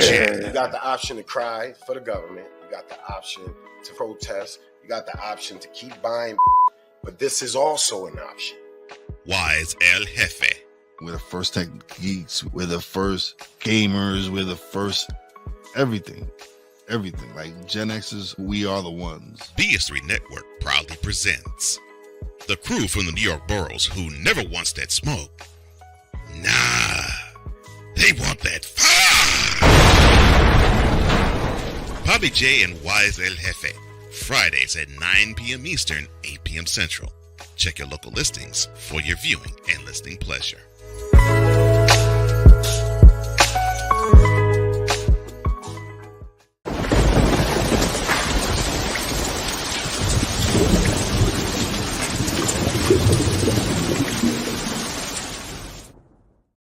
Welcome back to Total Football Talk. Cole will be joining us again here shortly.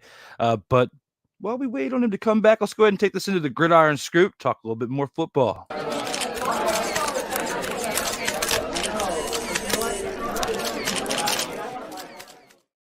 So here with the Gridiron Scoop, we've got some great things to talk about. And the first one we have to say is, the 49ers beating the Commanders, they get help to clinch the NFC's #1 seed.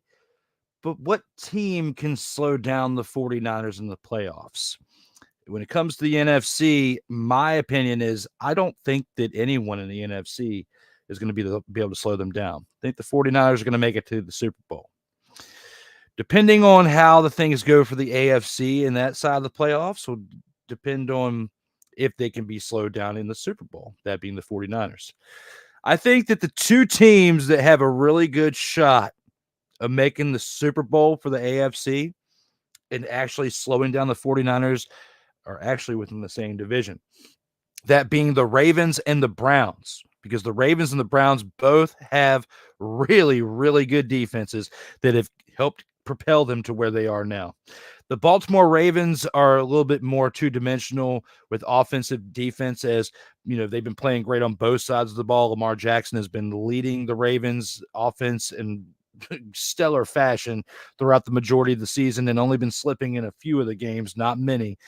And when you look at the Browns, with what they've done since Joe Flacco's come off the couch and has been leading that offense and riding the coattails of a great defense this far to a playoff berth, still have a chance of getting a 12th victory, and they will not win the division, but they will definitely at least add to the illustrious great season that they've had. So, in my opinion, when it comes to the 49ers, I don't believe anybody's going to stop them in the NFC. I believe the way that they got knocked out last year with Brock Purdy getting hurt and, the resurgence of all that this year, they're playing a little bit smarter ball in some aspects, but also continuing the momentum that they had from last year as well. I think the 49ers go through the NFC, get to the Super Bowl.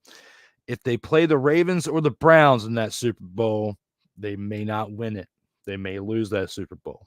But if any other team gets to the AFC, if the Chiefs, barely get through, or, looking at, let's say, if the Bills make the playoffs, the Chiefs, the Dolphins, are already in the playoffs, but if they get that far, the 49ers are going to win. But against the Ravens or the Browns, I think those are the two teams that by the time we get to Super Bowl time, we're going to be the only two teams that are going to be capable of stopping this 49ers offense because of how the deck is stacked. So when it comes to that take right there, I would have to say that would be my answer. Now, moving on to our next topic, speaking of within that division being the Ravens and the Browns, the North, the Lamar Jackson perfect passer rating against the Dolphins helps Ravens clinch the top seed in the AFC. Are there any teams the Ravens want to avoid? Yeah, the one I just talked about that could be a problem for the 49ers if things match up in the Super Bowl, and that being the Browns. They've given them problems throughout many times over the years when it comes to this defense as they've been building and getting ready for this moment. I think that the major team that they want to avoid going into this playoff run would be the Cleveland Browns because of that defense. The offense probably will have a little bit of a problem as far as the Cleveland Browns offense would have a little bit more of a problem going against the defense of the Ravens. However, the other way around, the script is flipped, and I think that defense on that offense is going to not be a great matchup when it comes to that situation. Browns off defense versus Ravens offense. It's gonna be fun for us to watch, but it's not gonna be fun for the Ravens to be a part of trying to get over the hump against them. I think the team they want to avoid is that Cleveland Browns team, and that's who I'm picking as the Ravens team to avoid. Now, moving on to the Chicago Bears. The Bears celebrate a win, and they've also got the top pick in the 2024 NFL draft with the Panthers' loss. What should the Bears choose with the number 1 overall pick in April's NFL draft?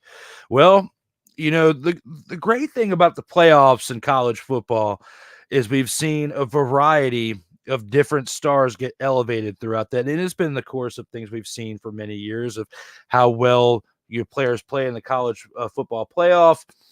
And the national championship and all that stuff determines usually who's going to be in the number 1 pick unless they've had a stellar season outside of it, didn't quite get that far like we've seen as other players in years past.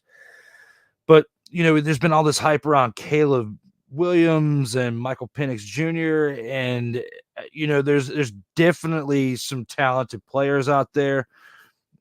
But I don't know if you're the Bears, if you want to go after a quarterback, because Justin Fields, even though he's been a little bit rocky at times, he's definitely showed promise in different areas as well. So for me, I don't know if the Chicago Bears should go quarterback because I still believe in old Justin Fields. I think he can do a pretty good job. Now, looking at mock drafts, you can look and definitely see that, people have definitely got different choices there. I would say that you need to get a weapon for Justin Fields over there in Chicago, and someone who's definitely going to be at the top of the charts, whether you have him at 1, 2, or 3, is going to be Marvin Harrison Jr. You make that move if you're Chicago and you bring in Marvin Harrison Jr. with the number 1 overall pick. I think it would be really, really smart for your franchise, because that to me is what you've been lacking for quite some time. That number 1 bona fide stud at wide receiver that could definitely be a difference maker. Justin Fields, is definitely needed to mature a little bit at that quarterback position, but I think we've seen a little bit of that this year. I think that's why they're at the record that they are right now at 7-9. And there was a while where this team looked like they could have 2 picks within the top 3, let alone the top 5 of the NFL draft. Cole and I were sitting up here and talking about it, 4 to 6 weeks ago. Now things have definitely changed quite a bit within this team to where we're talking about the fact that they're at the middle of the pack and that they've made enough noise to where they don't have 2 top picks in the top 5, but they still got the Panthers pick, and that's not going to change. Let's see what Sick has to say before I keep on with this one. The question is, which teams that make it into the playoffs will have a full roster? It's a good question, too. But when we go back and we talk about the Ravens, this is probably one of the healthiest Ravens teams I've seen in quite some time. A team that has historically been known for their defensive play. It seems like when we've gotten to the playoff times for those teams that have been carried by the defense, the pieces that were there to help them on the offense have been banged up too much to help them make a spark, whether it's at the quarterback position or running back or wide receiver. Those 3 positions right there for the Ravens have been impacted enough by injury over the years that every single time we get to week 17, week 18, and it's time to get ready to start the playoffs, they're nowhere to be found because they're too banged up to play. So I would say this year, this Ravens team is another team to be scary to look at because they've got as many pieces as they could possibly have up at this point, and they should be damn proud of that. It's obvious that Justin Fields needs to leave Chicago. The Bears' offensive line has no respect for him. That's a very good call out there, Sick. So looking at what I was saying, I was basically going with bringing Marvin Harrison Jr. because, I feel like that could help not the momentum, but the chemistry of the offense to where you have a star. He's going to make Justin Fields look good. And then that resurrects whatever turmoil that they had going on with the team prior to that moment. Now, you could also go with what Sick's saying. You can trade Justin Fields away this offseason. You can get some more capital in return, maybe some more picks, whether it's a first-round pick as well, or you trade Justin Fields and your first-round pick to move up in the first round and have 2 picks within the top 10, one being that number 1 overall pick and the other one being inside the top 10 as well. You could make so many moves, take a quarterback and a wide receiver, but I think that first overall pick, I think Marvin Harrison Jr. is going to be a stud and someone that's going to change a franchise around. You draft him, and then maybe if you get a high enough draft pick, there's other quarterbacks within the draft that are going to be high enough valued to where you can still get them with a top 10 pick. And, Penix, definitely doing great things for Washington, especially what you saw last night in the Sugar Bowl. And, there's other quarterbacks as well that are going to be available. So, yes, if they're going to go that route, Sick, you could do that, trade Justin Fields and your Chicago Bears pick to get more capital to move up into the top 10 and make some moves there. I kind of like that too, but if you're going to keep Justin Fields, I feel like you got to get him a bona fide weapon, and the best way to do that is to bring in a son of a Hall of Famer who, in many cases, we don't see Hall of Fame talent produce offspring that are just as good and just as hungry to be that good. This is something special with Marvin Harrison Jr., and I think that the Bears need to be smart enough to take him with the number 1 overall pick. That's who I would pick if I was the Chicago Bears general manager or whoever's in charge of making these picks happen for this team right here. So looking at that, that is our Gridiron Scoop. And I'm going to miss Cole for this one, but we have to do this. We have to go to our grand champ.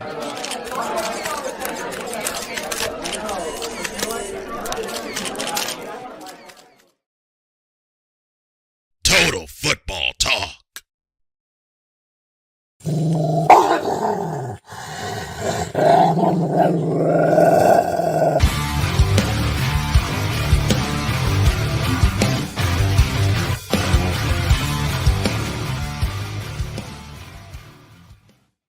You know, there were many good plays and many good players from this past week in week 17. But based on the play from this one player, I would be remiss if I did not give this person my grand champ of the week. I absolutely have to pick this guy. Based on what he did last offseason with negotiating his own contract and then coming into this season doing what he's doing to lead the Ravens to the success that they have had, I got to give this to Lamar Jackson. 18 of 21 for 321 passing yards and 5 passing touchdowns. It's insane. It is absolutely video game what he did. And on top of that, he had 6 carries for 35 yards, averaging nearly 6 yards per rush. You got to give it to Lamar Jackson. Nobody else this past weekend had a game quite like he did. And for me, I would just have to say that it's been a fun year watching him do what he's doing. You know, my team over there on the other side of the Beltway, being the Washington Commies, are not doing much, so I at least have to get some type of enjoyment in this area. And I'll have to say that I've been getting it by watching the Baltimore Ravens. It has definitely been a fun year for them. I know they're enjoying it. All of you over there who are fans of that team, so continue enjoying it. It is definitely going to be a run to definitely cherish, and it would be funny if they make it to the Super Bowl and get to play in their own stadium, kind of like how Tampa Bay did back in 2020. So Tampa Bay actually pulled it off. We'll see if the Ravens can get that far and if they can pull it off. They have a really good chance of doing it, but they have some other really good teams that they have to get through, and they just got through one this past weekend, being the Miami Dolphins, which, you know, we expected it to be a game because of how good both teams were. I never would have thought that it would have been 56-19. That was definitely a game where looking at that score, it was definitely a lopsided score. So for those of you watching it, let me know here in the comments how you felt when watching that Ravens and Dolphins game. And just in general, let me know what you're thinking right now, people. Put some comments in that chat. Light it up. Cole had to step away for a little bit. Keep me company. Help me out with some comments over here in the chat. We got to take this into another commercial break, but when we come back, we got the featured attractions next. Some great topics that we got in store for you, and looking forward to seeing what you guys have to say about them here in the comments. If you could, during this commercial break, please like, share, and subscribe this show for both Comey Media and Sertoba Media. We would greatly appreciate you and the contributions that you make to help us grow out here in these streams. See you here on the other side of this commercial break. Coming up next, the featured attractions. This is Total Football Talk. Comey Media Incorporated. Creating content magic in the real world. Little right here.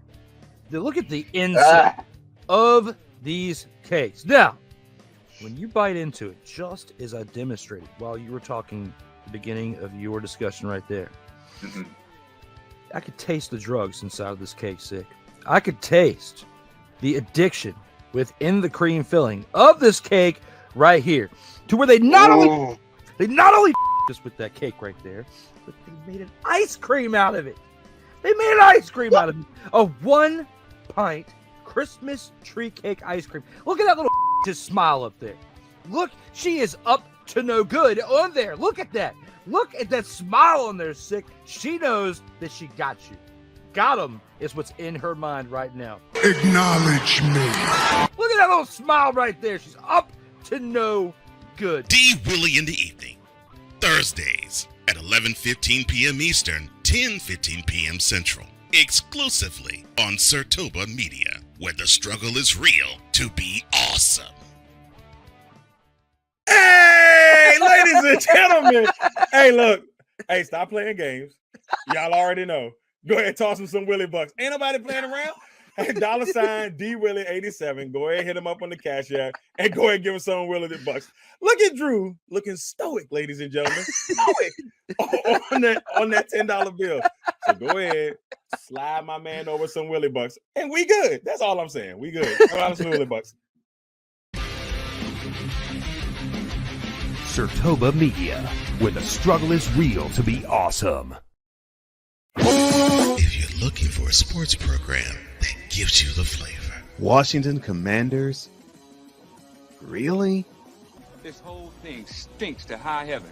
That pulls no punches. Thuggish act by a thuggish actor.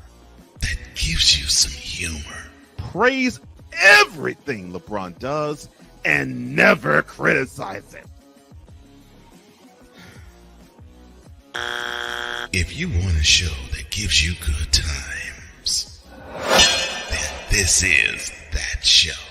BS3 Network proudly presents. I am Cole Johnson, and welcome to Cole Sports with a Z. Every Friday on Patreon, and every Saturday on YouTube, Spreaker, and all other outlets.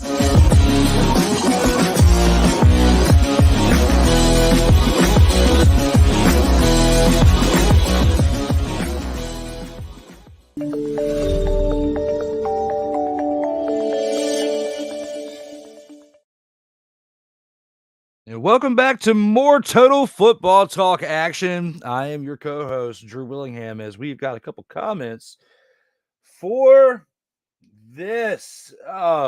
This long Twitch comment. I'm sorry, I'm not going to post that up there. Because when it comes to talking management, you will have to hit us up at either Comey Media Incorporated at gmail.com or Sertoba Media at gmail.com. We will read that long message right there, and then we will respond accordingly. But right now, we are in the middle of a show. So thank you to Tiled Whiplash X on Twitter, because if I put that comment up here, it would be like this. I would look like Wilson from Home Improvement. It would just be too much to dissect, even though I just said a lot right there. Sick Diggy says, I have a soft spot for Rottweilers. Well, I definitely do as well. Rottweilers are definitely pretty cool. And with that, I'll even give you this one more time.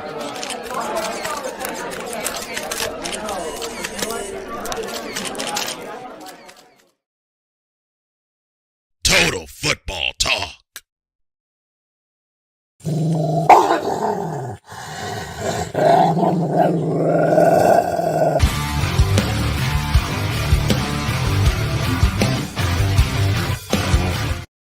Even though we've already gone to the dog of the week because the Rottweiler is cool in there, I figured I'd give that back for you one more time there, Sick Dicky. So comments as well. He says, I'm glad I can't consume gluten or dairy, Drew Willingham. Stay away from me, Little Debbie. So I guess we are acknowledging that for you there, Sick. Acknowledge me. So if anybody was to walk near you with a Little Debbie Christmas tree cake, you would pull the Matt Hardy and do this. Delete!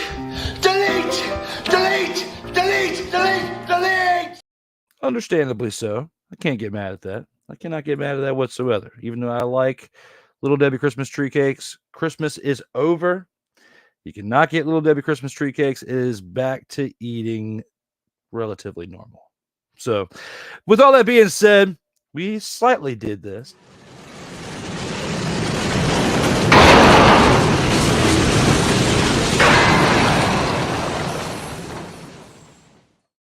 Now we're back in action. Let's see what other comments we got here. Oh, it's just subscribe now and never miss out on new content. Definitely do that if you haven't, to either Comey Media or Sertoba Media. If you're not sure how, click the description, and in that description is a way to find both platforms. Now, let's go ahead and take this into, we'll say, the featured attractions.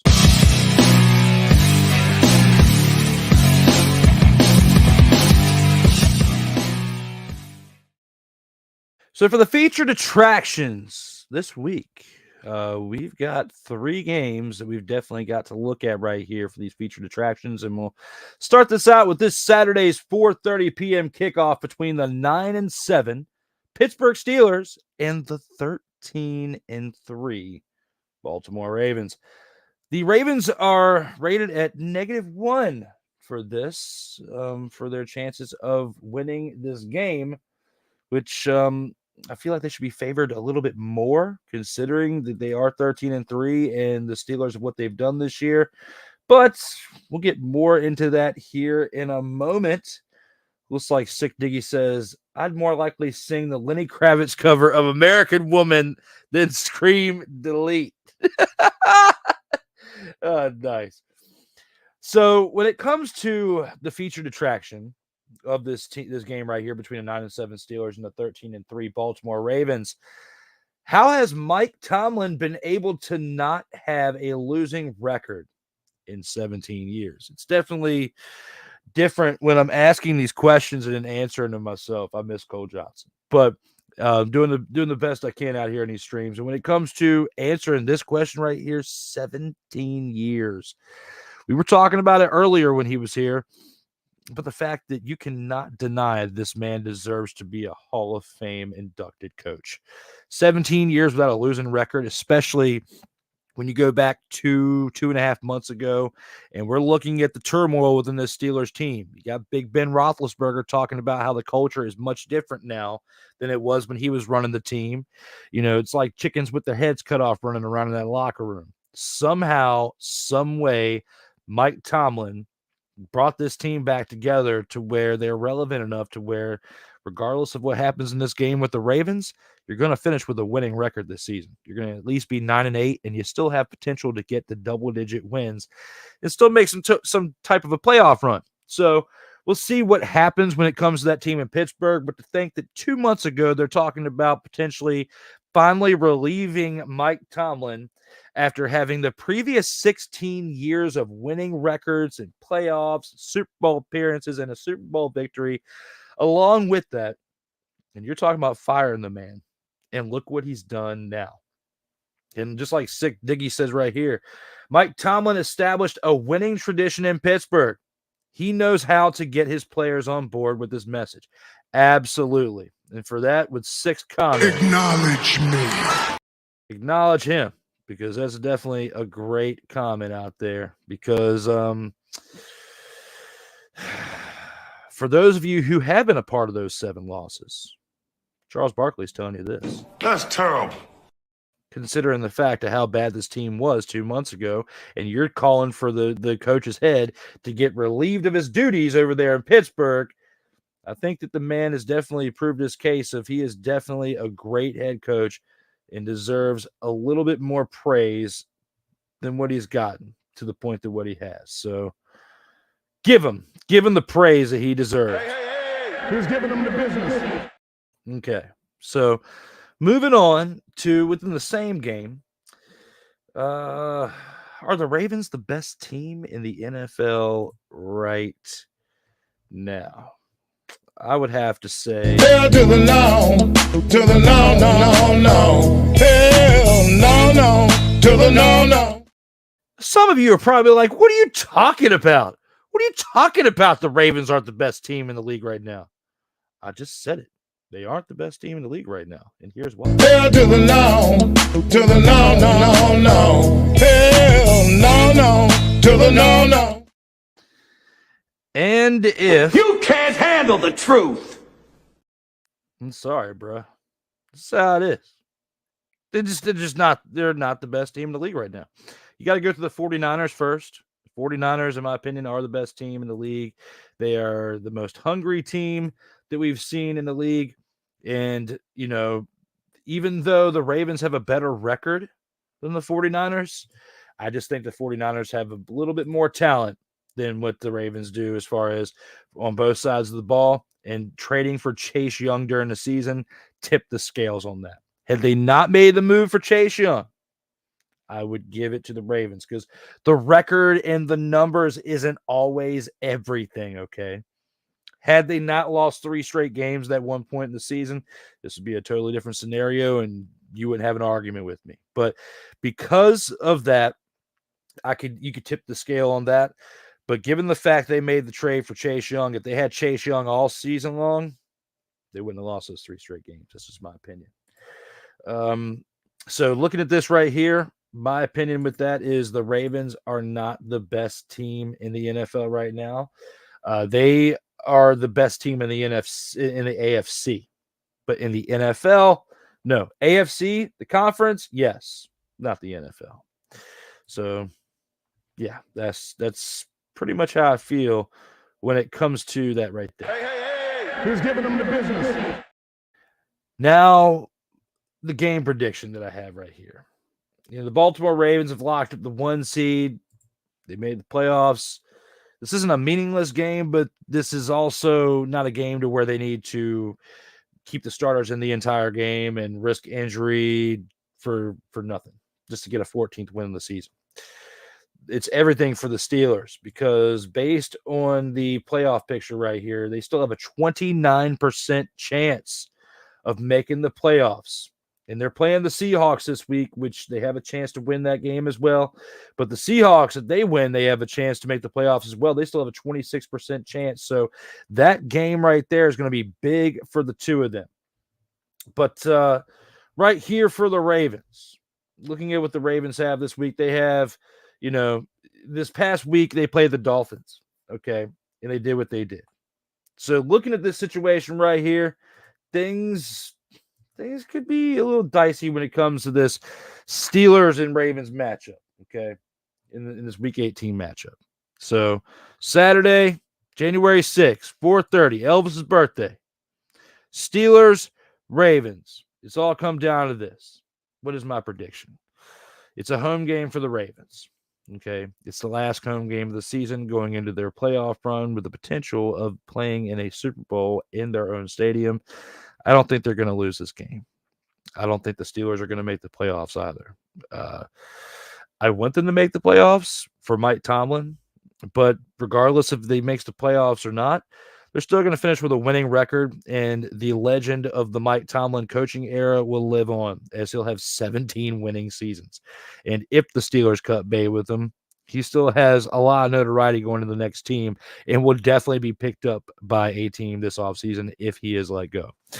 But looking at this Ravens team right here, what John Harbaugh has done there were times during his coaching tenure after he won that Super Bowl within the past 10 years where they were considering cutting bait with him, and they kept him, and look at what you got. You eventually got Lamar Jackson, the replacement quarterback for Joe Flacco, and this team has been making noise ever since and has been improving. And this probably one of the greatest teams that Harbaugh has coached this year, and probably one of the greatest teams the Ravens have had in their franchise. And this is a team that's already won 2 Super Bowls. So says a lot. They do have to get past the Browns in the AFC, in my opinion, and then we'll have to get past the 49ers in the Super Bowl. But they can do it. It's going to be a challenge, but there's still plenty of life left in this season, the playoffs, and time to make it actually happen for them. You don't think the Steelers want to give the Ravens a run for their money? Oh, I think they want to. I just don't think they'll have the ability to because what the Ravens have on both sides of the ball between offense and defense is not the same for what the Steelers have. If this was like the Browns going against the Ravens, oh, absolutely, they will be definitely giving them a run for their money. The Steelers will want to give them a run for their money. I just don't think that they will necessarily be able to do that consistently throughout the course of this game at the point in the season for which this is. Because when you go back and you look on the Steelers season, okay, it's been an up and down kind of year. I mean, it started out a little hot. Now, even though the Steelers won on October 8th, 17-10 against that Lamar Jackson-led team, Lamar Jackson was not himself that day as he was 22 with 38, 236 yards and an interception. And he had 6 carries for 45 yards as well. They could not get the running game going as Gus Edwards only had 48 yards. Zay Flowers did have 73 yards, but could not get the ball in the end zone to save his life. So when you look at that and the fact that Kenny Pickett threw 18 of 32, 224 yards and a touchdown, and the main thing that kept them in that game was George Pickens having 130 reception yards and a touchdown. When you look at the defensive stats, and my boy Cole Holcomb, that used to be with the Washington team, was in there and had 8 tackles and an assist. It was the defense that kept them in that game. And the defense, to me, even though they do have 9 wins, they have not looked up to they have not played up to that level since that October 8th game, in my opinion. So I think they'll want to give them a run for their money, but I think so much has happened in the last 3 months now, it'll be, since the time that they've played each other. So much has changed. The Ravens are clicking on all cylinders right now, and against a Steelers team that has question marks, even though they are where they are right now, I don't think the Steelers can match up to it. I could be wrong, and I've been wrong at other points throughout this season and throughout my life. But that is just my opinion after watching this season unfold the way that it has. Hey, who's giving them the business? So we've gone through that game right there. Let's go ahead and take this to a game I really wish Cole was here to talk about with me, but I understand he's got work and stuff and things that we got to work around. So I will have to take on this game myself when it comes to the 9-7 Houston Texans taking on the 9-7 Indianapolis Colts, with playoff implications definitely on the line for this. So I believe I'm saying this right off memory. If the Jaguars lose and the Texans win this game against the Colts, they're in the playoffs. If the Jaguars lose and the Colts beat the Texans in this game, the Colts are in the playoffs. So this game right here, I mean, depending on what happens with the Jags, will definitely have huge implications. And looking at this game, let's see, when you look at the Jaguars play on Sunday at 1:00, so when this game ends, we're still not going to know necessarily who's in until the Jags game the next day. So a lot more drama and anticipation for people having it set up this way. But when you look into the game for what it is, should the Texans be proud of getting here or hunger for more? That's a really good question posed by my man Cole Johnson in this slate of topics. You know, I think it's a little bit of both. I think you should definitely already be happy to be here, because regardless of what happens, you're going to have a winning record. If you win, you get to 10 wins. If you win and the Jaguars win, you still get to double-digit wins and you don't make the playoffs, but you still have something to be happy about. I think you go out there and you still stay hungry and you continue to go for the goal, because, you know, you don't know what next season is going to be like. Next season, you could take a step back. C.J. Stroud could have a sophomore slump. You don't know. It's been part of history and been proven several times over before. We'll have to see how things pan out for that team during this offseason, if they can build on what they've already established. But in my opinion, I think that you got to be hungry for more and continue to strive for greatness out there. And I think that that's what D'Amico Ryans is going to lead this team to doing this Saturday when it comes to the Texans taking on the Colts. Hey, who's giving them the business? So, do the Colts have a future quarterback issue? With Uncle Rico coming in there and doing what he's done this year, I'd say he has definitely elevated his game a little bit in his stock within the NFL. Doesn't mean that it's going to create an issue within the Indianapolis Colts. I think they still are high on Anthony Richardson. I think it would be wise to keep Uncle Rico, that Gardner Minshew, and to have somebody to compete with Anthony Richardson next year in case he does completely fall off the face of the earth. And they have to have a go-to guy, because without Gardner Minshew, a.k.a. Uncle Rico, they would not be where they're at this point in the year at 9-7. The Colts, you know, we've been saying it for several times over for many years. They themselves have looked like they are an absolute team full of dumpster pelicans. Probably that 9th or 10th one in the back, the one that looks like it's got some diddly poo on its side. I would say that would be the one that would be the Colts back then. But they definitely elevated their game. They are not on the dumpster pelican list, in my opinion, at this point in the year.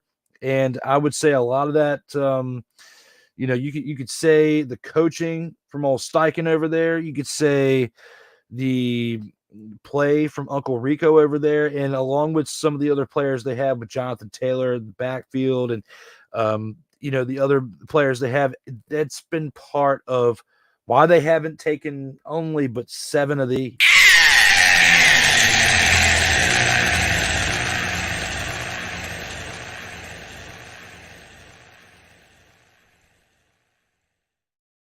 If you think otherwise, you might just need You to. should know your role and shut your mouth. Sorry, bro. Now, back to this. When it comes to the quarterback issue, I really honestly don't think that they have one. I just don't. Who's giving them the business? With that said, game predictions are here. This is tough because they're both 9-7.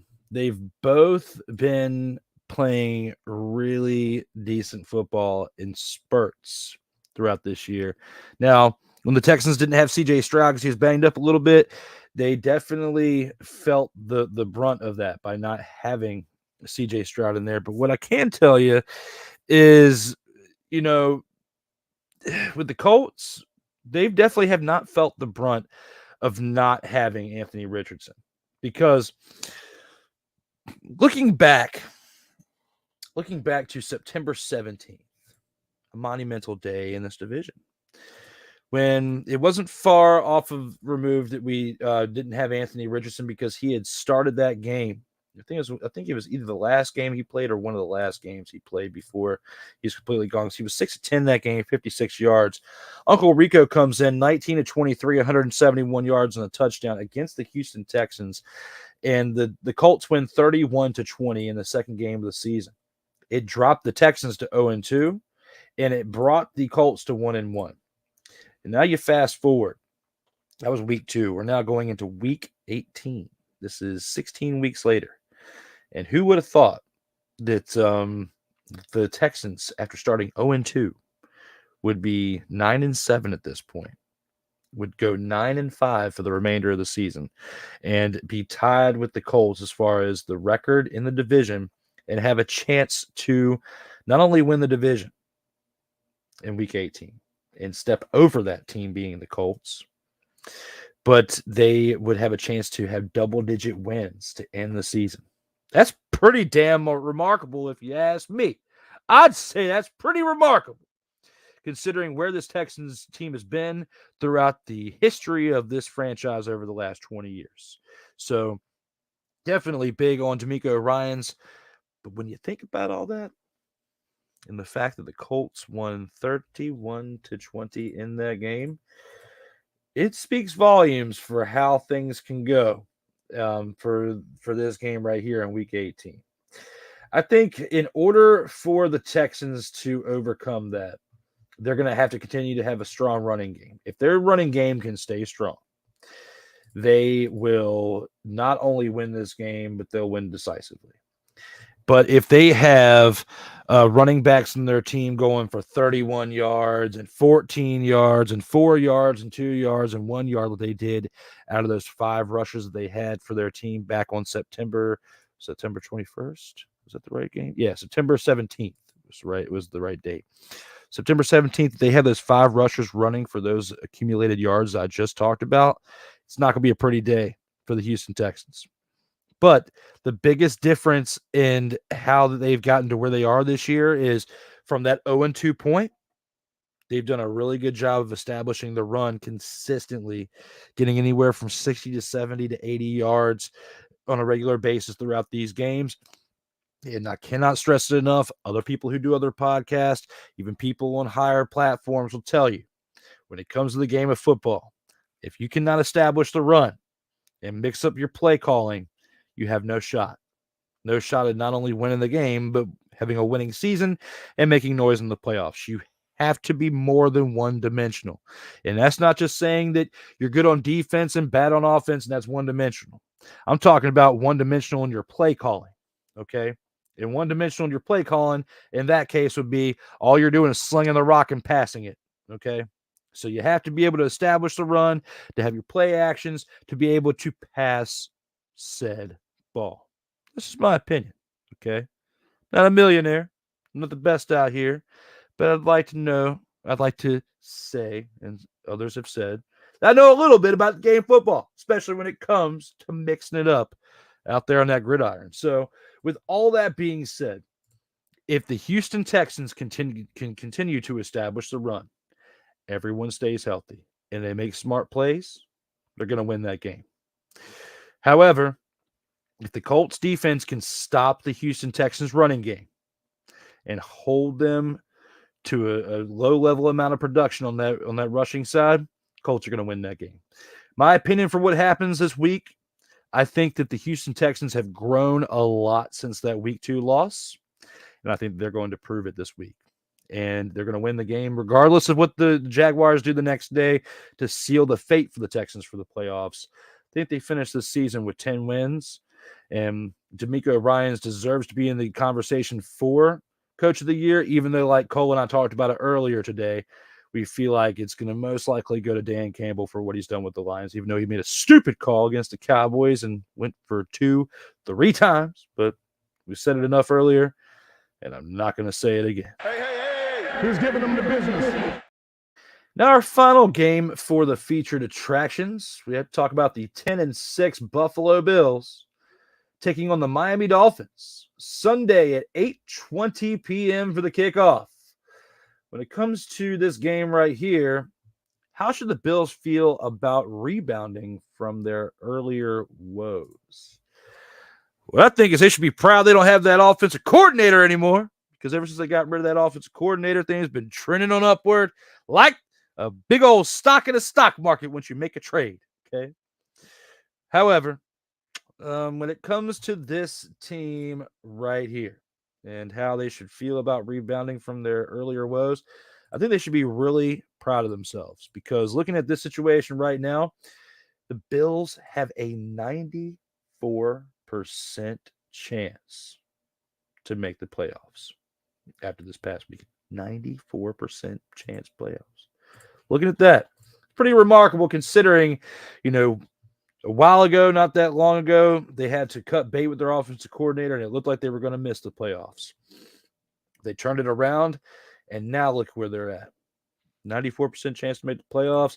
You should be pretty proud of yourself, and I think that's going to carry over into some positive momentum, whether they make the playoffs or not. Who's giving them the business? But they probably will. Do the Dolphins have a problem beating playoff caliber teams? I want to say Hell to the no, to the no, no, no, no. Hell no, to the no. Unfortunately, when it comes to the question of do the Dolphins have a problem with playing playoff caliber teams? Yeah. It seems like they do. And even Charles Barkley's saying this. That's terrible. It's going to get to the point to where maybe not McDaniel, but somebody within that team is... Yeah! Fire! If they take too many of these high-calibered ones, they could. They very well could.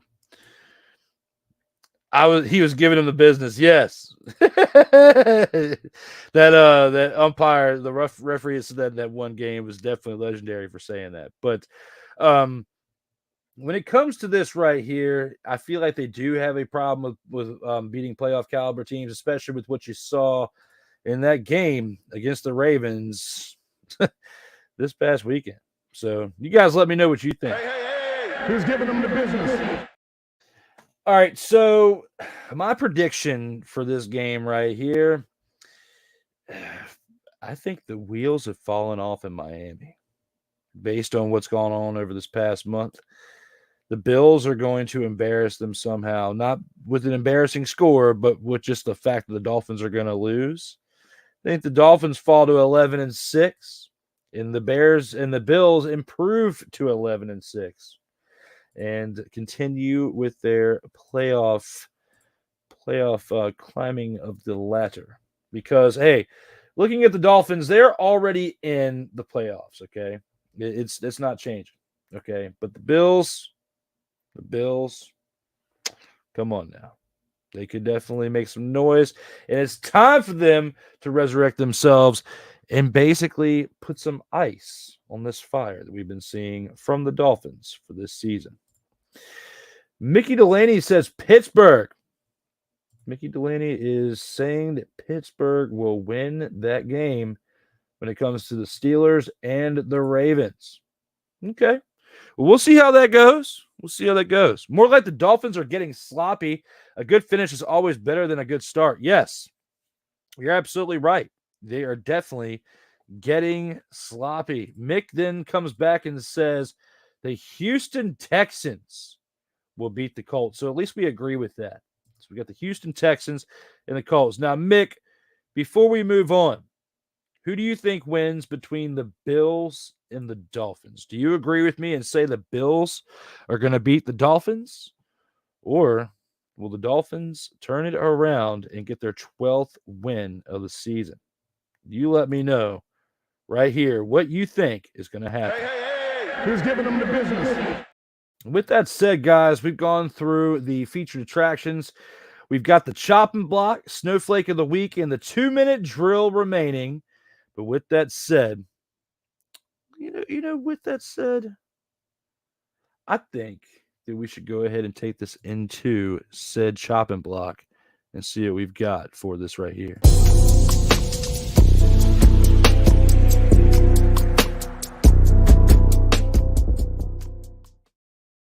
Mick says the Browns. Well, Mick, we haven't gotten to that game yet. So I appreciate you throwing that out there, but we'll get back to that here in a second. When it comes to the chopping block, members of the referee and crew for the Lions and Cowboys game are unlikely to work postseason. What are your thoughts on the 2-point conversion controversy? Well, I know that one play that stopped the 2-point conversion, that one call, with the penalties and all that. Yeah, there was some controversy in there. I think the bigger controversy of the two was the fact that Man Campbell, aka Dan Campbell, called for 2-point conversion 3 times in a row. We talked about it earlier. The fact that when you didn't get it the first time, I get you going for the second time when you have the opportunity to do that because of the penalty. But you don't get it the second time. At that point, you kick the field goal, take the thing to overtime, take your chances. That's what I thought. I look back on that more than the officiating, because there's been spotty officiating for years. Since before we were born in the NFL, and they had the NFL, there was, spotty referee calling, okay? It's only more prominent now because we can see it more up close and personal now because the advancements of technology and whatnot. So, to me, I'm not going to look at this situation and blame it more on the refs. I'm going to blame it more on Man Campbell and the fact that he should have done a better job of play calling. Hey, who's giving them the business? Now, Russell Wilson says the Broncos had threatened benching if he didn't renegotiate the contract. What does the Broncos benching of Russell Wilson say about his future Pro Football Hall of Fame candidacy? Well, that's a really good question. Because when you look at that Seattle team that he played for, well, the Seattle teams that were there during his tenure of being on the Seattle Seahawks, a lot of his success came from being carried by others, meaning the Legion of Boom defense. Marshawn Lynch is his running back. You had some pretty decent pieces around you when it comes to Tyler Lockett, Ricardo Lockett, DK Metcalf, and others. Along with, you had some pretty decent tight ends as well. You have had your fair share of great pieces to work with. Okay. And in Denver, although there are some question marks around that team in more of a fashion, or at least last year than this year, but also more question marks around that team and the productivity that you can get out of it, more so than the Seahawks teams that you played with. I think it speaks more volumes on the fact that Russell Wilson has had to go from one situation to another to where they want to get rid of him in less than 2 years after he's gotten there and have to go start something somewhere else. If Russell Wilson is cut from the Broncos or traded or whatever the situation is this offseason and goes somewhere else and does not have any type of success, he does not get in the Hall of Fame. I think that completely disintegrates any hope that he has of getting in the NFL Hall of Fame, because he hasn't done anything Hall of Fame worthy with the Broncos. Well, except this year with the positive touchdown to interception ratio. His QBR has gone up.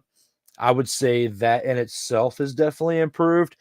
But if you go to a third situation and you don't have success there, I don't think that that's going to help your case for going for the Hall of Fame. And we'll see what happens with that. Wilson needs to be released from his contract. There's no point of him staying in Denver. Well, I absolutely agree with that, Sick Diggy. I'm not disagreeing with that whatsoever. And, I think that what they got out of Russell Wilson this year speaks more volumes on the coaching of Sean Payton and the preparation of the team's game plan, rather than what the talents of Russell Wilson actually are. So for that, I would say when it comes to this question right here of what does it say about his Pro Football Hall of Fame candidacy, I think for right now, it's still up in the air, and I'm going to vote that we bring this question back in another time when it's Cole and I talking about it, and probably within next season. Who's giving them the business? So our next topic here within the chopping block, Kyler Murray throws 3 touchdown passes as the Cardinals rally past the Eagles, and disrupts Philly's playoff path. Are the Eagles feeling the effects of losing Jonathan Gannon and Shane Steichen? I'd have to say. Yeah. However, on the other hand, I'm going to say. Hell to the no. To the no, no, no, no. Hell no. To the no. The reason why I say that is you went in December 10-1.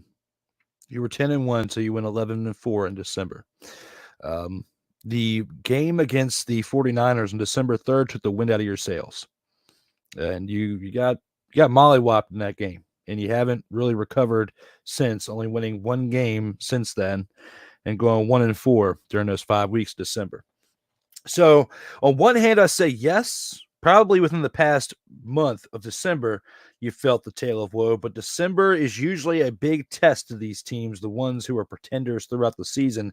Then once the weather gets really cold and it's like 30 degrees and below outside, and you start getting some snow flurries and some cold rain, and it really goes and determines who is the snowflake on the field and who is not, which we'll get to their snowflake of the week pick here very shortly. But when it comes to that, this time of year is a testament to who has been working their blank off and is tough out there on that field. And, I'm not really trying to say that the Eagles have become pacified, but somewhere along the way, whether it's in game prep, up here with studying, or if it's physically getting prepared, somewhere along the line, they've lost a step, and they got to figure out how to get this back and get it back quick before week 18 and before any hope of a playoff push, because they have been knocked down in this past month. And the Cowboys have definitely kept climbing. And that's why the Cowboys are at the top of that division and doing the things they are doing in the NFC East. I have to give it to them. And Mick, I will definitely go over your picks here in a second once we go through the actual games, because we haven't quite gotten to that. You're a little bit ahead of me on that, but I will definitely get to you on that. But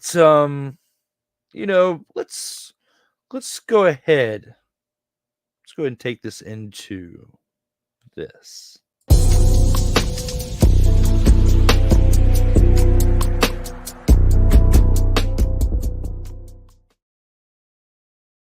Total Football Talk.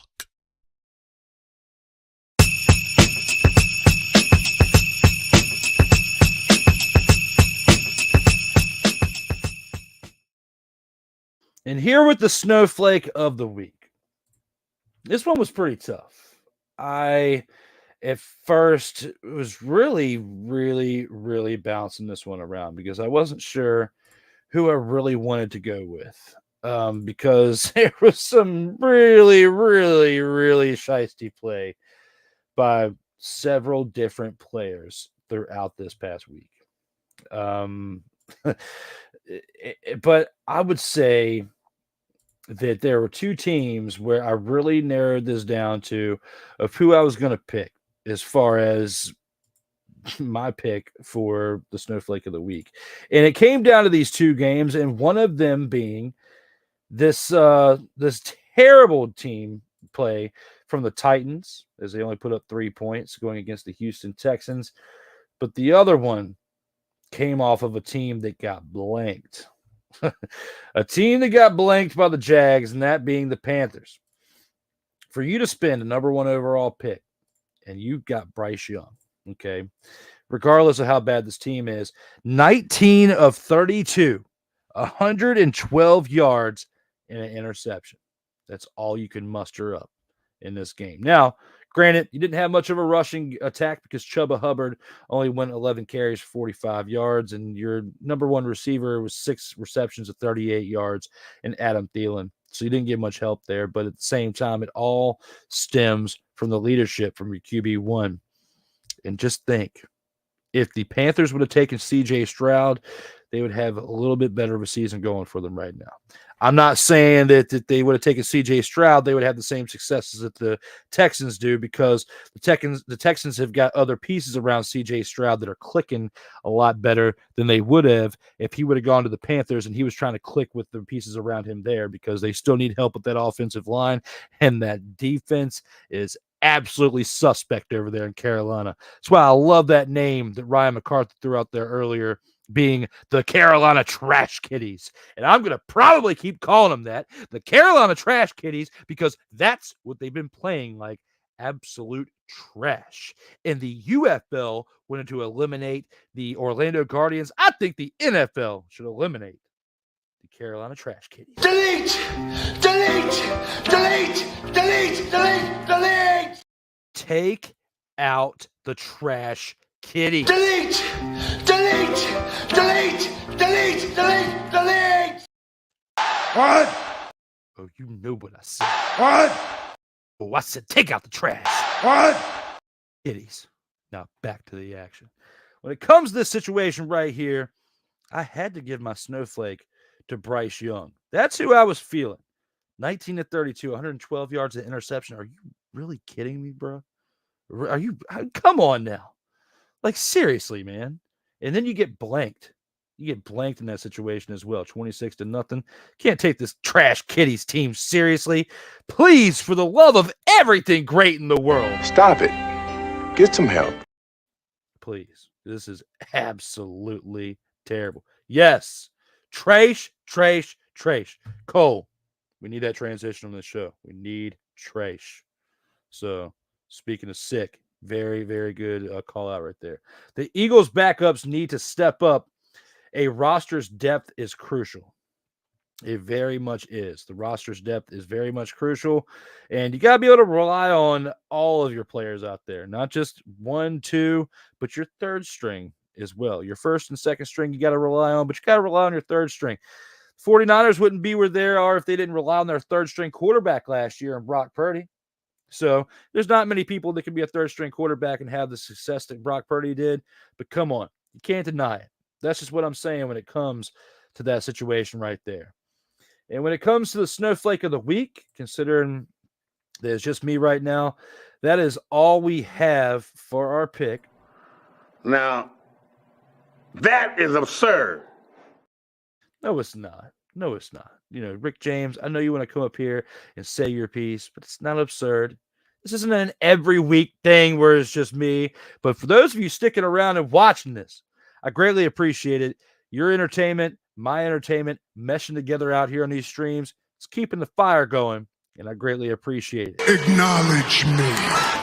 I just did. I'm acknowledging you, the people. Doing great by me being here in the comments. I love you. Thank you very much for being here. Happy New Year. We got one final commercial break. And when we do, we got to go through the rundown of all the games this weekend. So, Mickey Delaney, your comments will definitely be coming up here in this next part. Stick around 2.5 minutes. I'll see you here for that topic.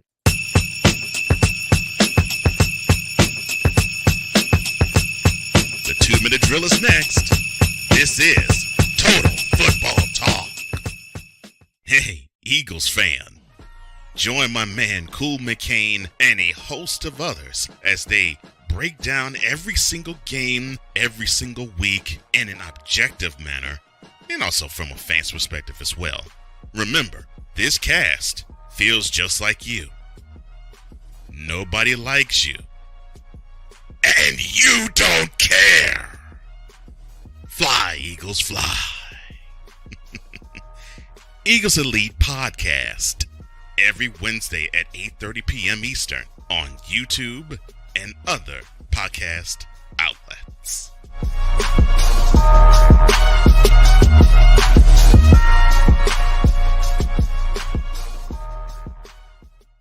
Oh, yes.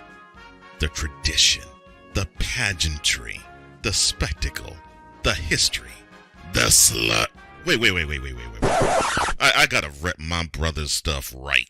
All my DMV soldiers, stand up!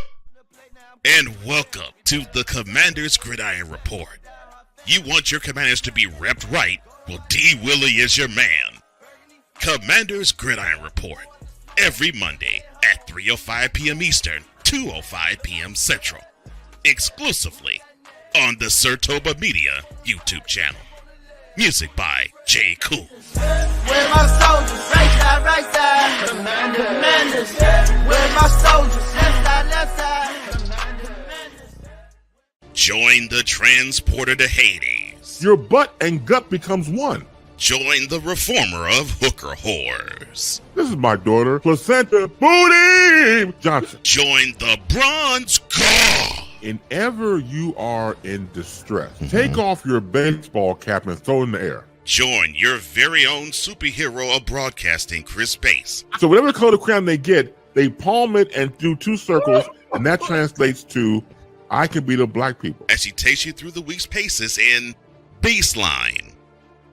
Live every Saturday at 8 a.m. Eastern, 7 a.m. Central, Pacific Time Zone people, just stay asleep when this is on live and just catch the recording. Oh, I'm sorry.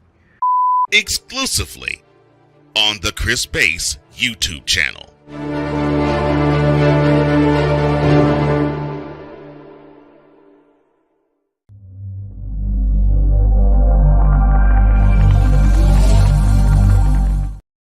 Welcome back to Total Football Talk Action. We have got the 2-minute drill to go through and talk about these games we've got for Week 18, the final week of regular season football action for the NFL. Let's go ahead and take it there.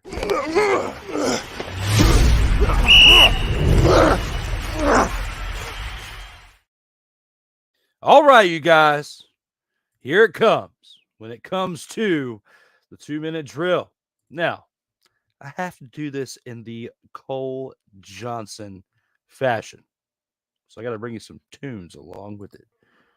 Because looking at this right here, looking at this situation right here, looking at what we have for this weekend. Okay. Let's start it out with the Cleveland Browns, 11-5, taking on the Cincinnati Bengals, who are 8-8.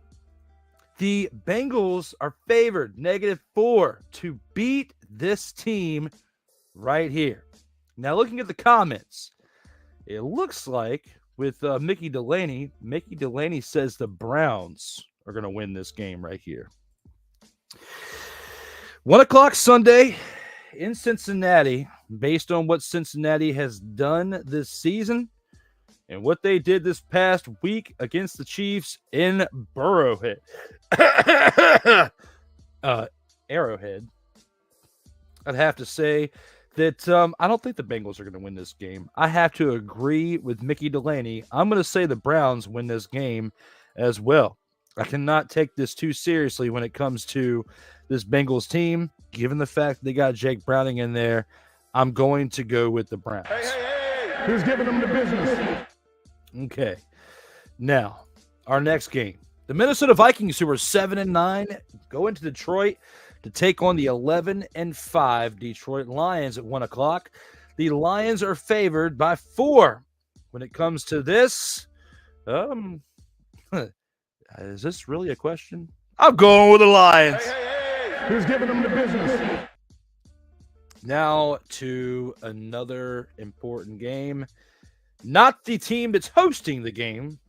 Tennessee Titans hosting the Jacksonville Jaguars. The Jaguars are 9-7. The Tennessee Titans are 5-11. The Jaguars are favored by -3.5. And Sunday, 1 o'clock. I think if the Jags win this game and take the division, I'm sorry, Cole Johnson. I really want them to win. I really want the Tennessee Titans to kind of win this game for you to help you get in the division, help you get the division if the Texans beat the Colts, which we'll probably see that on Saturday. So Texans beat the Colts on Saturday. I think that unless a miracle happens and Derrick Henry just turns back the clock 5 years or so, I think we're going to see the Jaguars win this game, take the division. It's something that we saw probably 6 weeks ago being more realistic than what it has been over the past couple weeks. So I'm sorry. I want to go with the Titans here for your sake. I really like picking them because of how bad of a team they've been this year and their quarterback tales of woes and everything. But the Jaguars are a better team and deserve to win this game, and I'm going with them. Who's giving them the business?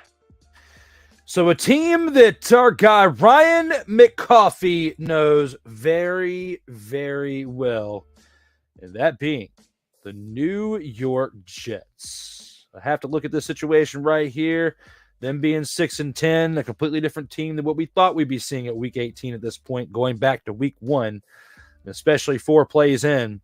We would not have imagined that happening or this situation right here with the New York Jets at 6-10 at this point, traveling to New England to take on the Patriots, who are 4-12. The Patriots are actually favored by 1.5 over the Jets in this one. Let's see what Mickey Delaney has here. He has the Jets. Let's go with the Jets. He says, for the sake of the Washington Commanders, I want the Patriots to win this game. Because if the Patriots win this game and the Commanders lose, the Commanders definitely have the 2nd overall draft pick in this next draft. If the Commanders beat the Cowboys and the Patriots lose, then the Patriots get the 2nd overall pick.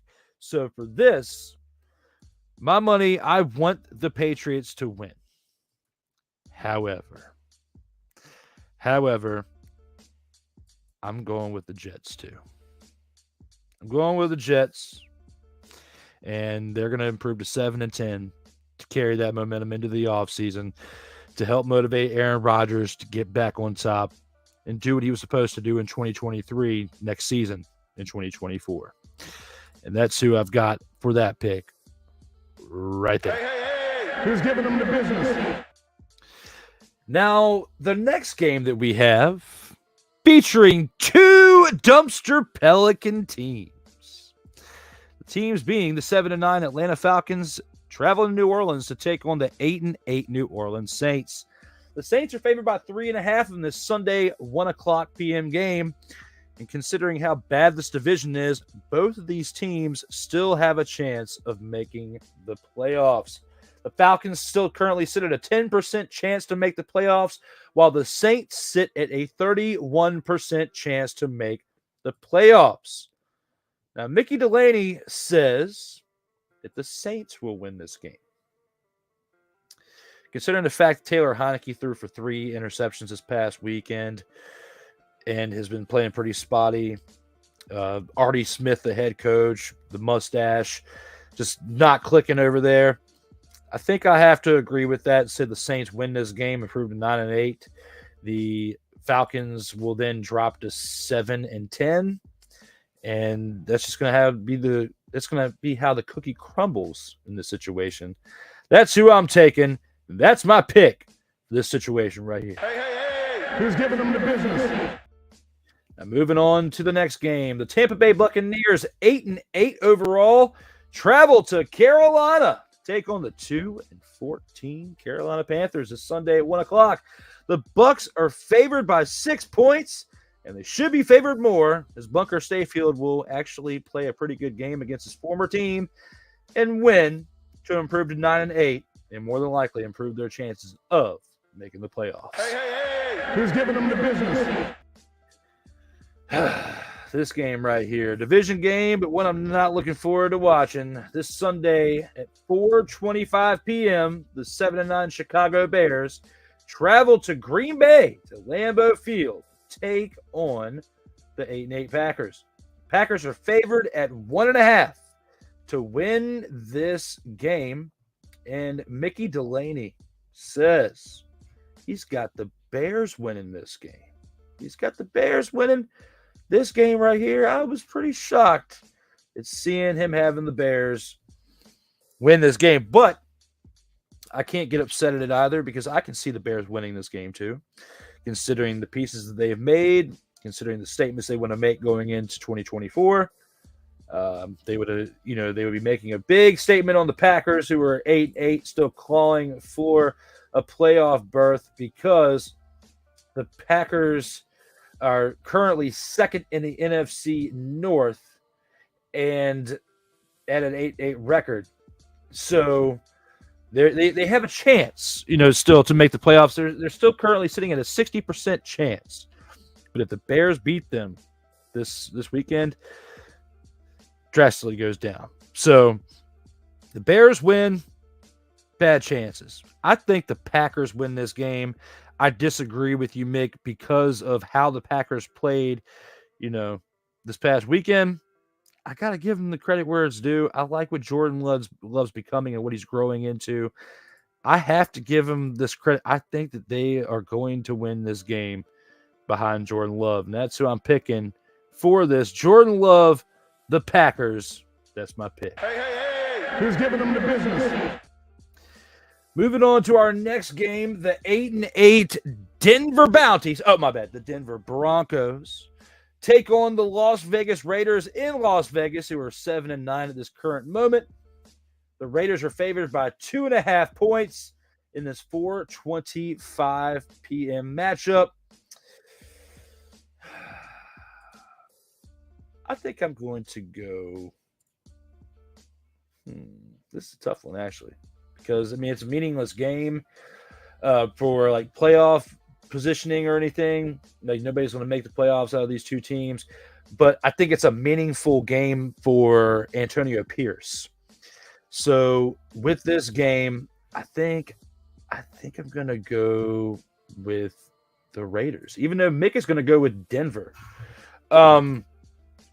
Denver Bounty, yes. I've been calling them the Denver Bounties since Sean Payton came over there instead of the Denver Broncos, because he was part of Bounty Gate with Greg Williams over there in New Orleans. So I've been calling them the Denver Bounties. That's been my nickname for them. And football is an unpredictable game. Anything can happen. Oh, it absolutely can. You're absolutely right. And just like the picks that we make on a weekly basis, we have some right, we have some wrong, we have some weeks where we're completely right. I haven't had a week where I'm completely wrong yet, but it could go that either way. Football, any given Sunday, Monday, or Saturday, or whatever day you play it, it could go any other way. So Mick is saying that the Broncos will win. I am going to sit here and tell you that I think that the Raiders are going to win this game this Sunday. Who's giving them the business? So our next game features two NFC East teams doing battle.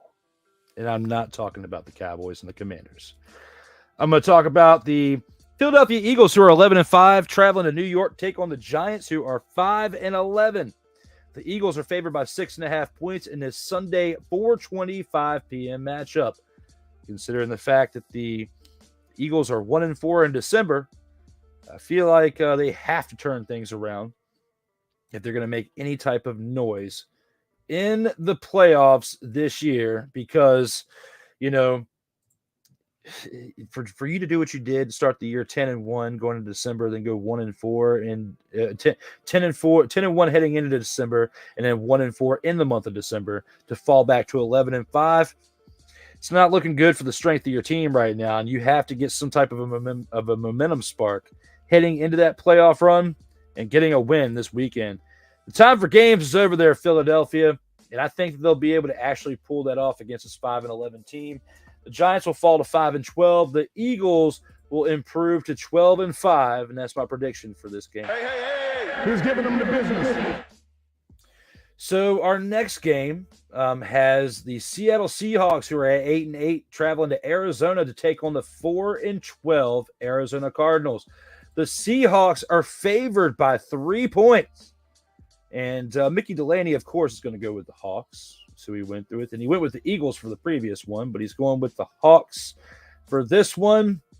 And even though the Cardinals did what they did yesterday, I mean, not yesterday, but this past weekend against the Eagles, I don't think they're going to be able to do it against the Seahawks. I think the Seahawks are going to be embarrassed based on what happened this past weekend. And I think I have to agree with Mickey Delaney. I think that they get the win, improve to 9-8 to at least finish the season strong with a winning record. But they have a lot of things to do this offseason, a lot of moves to make, and they got to figure out they want to keep Geno Smith for another few years, because there's been some times in games this year where he has looked like he's got the positive sparks that we've seen, those flashes in the pan in the past that we can see going forward in a positive direction.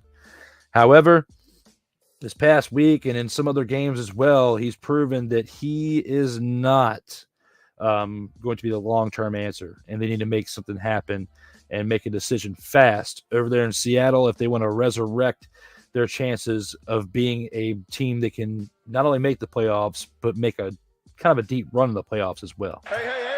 Who's giving them the business? So moving on to our next game with the Kansas City Chiefs, who are 10-6, traveling to LA to take on the Chargers, who are 5-11. The Chargers are favored by a point in this one, and I think deservingly so, because, you know, with the Chiefs winning the AFC West,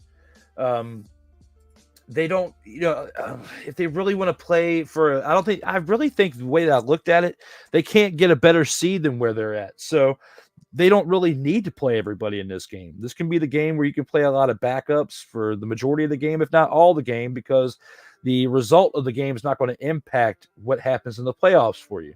And the Chargers, you know, if they're playing a team full of backups for the Chiefs, they're going to have a really good chance of winning this game. So I think I have to agree with the spread on this one. I think I'm going to take the Chargers for this weekend, as the Chiefs will rest up to get ready for their playoff run for whatever they can pull off this season. Who's giving them the business? Moving on to our next game, the Los Angeles Rams, who are 9-7, travel to San Francisco to take on the 49ers, who are 12-4. Sunday at 4:25, the 49ers are favored by 2.5 points, and deservingly so. And regardless if they play a majority of their starters, they still have some great second stringers as well, who will definitely come in handy during this playoff run. And the Rams, you know, for as much noise as they've made this year, getting to 9 wins, I think I have to agree with this spread here. I think I'm going to take the 49ers in this game. That's 4:25 on Sunday. And it's just going to be another added layer of negativity for this Rams team, even though for where they are at right now at this point in the year is a big testament to Sean McVay. And to get them to this point in the year, I'd have to say, very proud of them. They still are in this playoff race, and it speaks more on the coaching than anything else when it comes to this Rams team. Who's giving them the business? And our final game of the week, the Dallas Cowboys, who I used to call and still call sometimes the Arlington Desperados, travel to D.C., FedEx Field, Landover, Maryland, whatever you want to call it, to take on the Washington, formerly known as the Redskins, formerly known as the Washington Team of Football, hashtag WTF, now the Washington Commanders, who are 4-12. Sunday, 4:25 p.m. Eastern Time. And of all the games this weekend, this has got the biggest prediction as far as spread, as the Cowboys are favored at 13.5 points.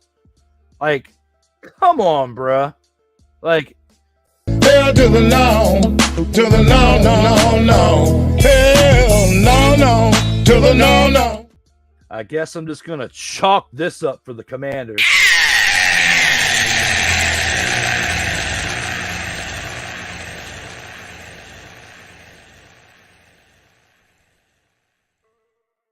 Hey, you know it, and I know it.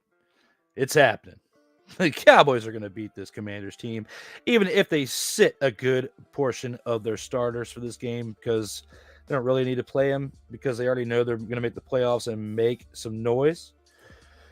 6 says it's going to be at Vicala versus Drew Willingham in the Battle of the Bands. Yes, it could be for the situation as the Cowboys take on the Commanders.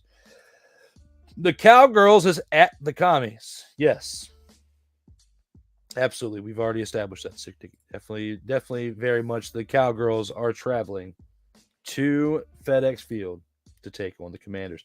Favored by 13.5 points. I see it happening.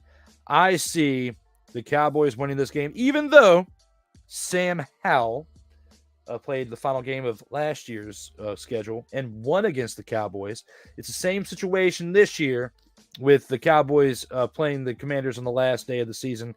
However, 2 totally different teams are playing each other this year. The Commanders have regressed, and the Cowboys have severely progressed in the past year. The only thing that they don't have is they don't have Trayvon Diggs, which has been a sad situation for them to not have. But the success that the Cowboys are having without him, speaks volumes to how strong of a team that this is, and definitely going to be something to look for in the playoffs. Hey. Who's giving them the business? So with that being said, guys, we've gone through our 2-minute drill. We now have to take this into the post game.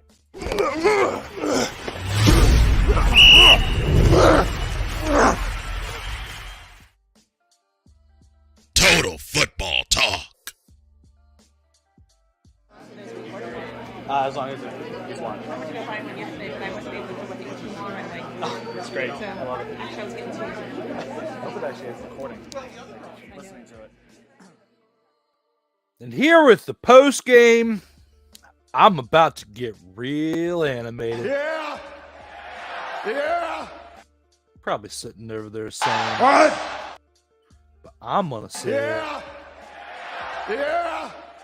So on this show, we talk a lot about the NFL, and soon we'll be talking about the XFL, and then we'll be talking about the CFL.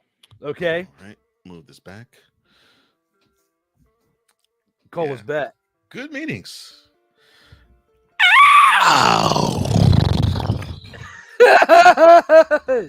So Cole is back as we are about to end the show. Perfect timing.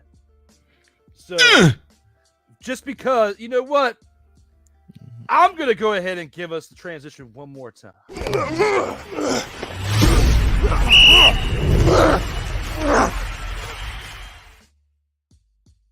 Total football talk. As long as it's one.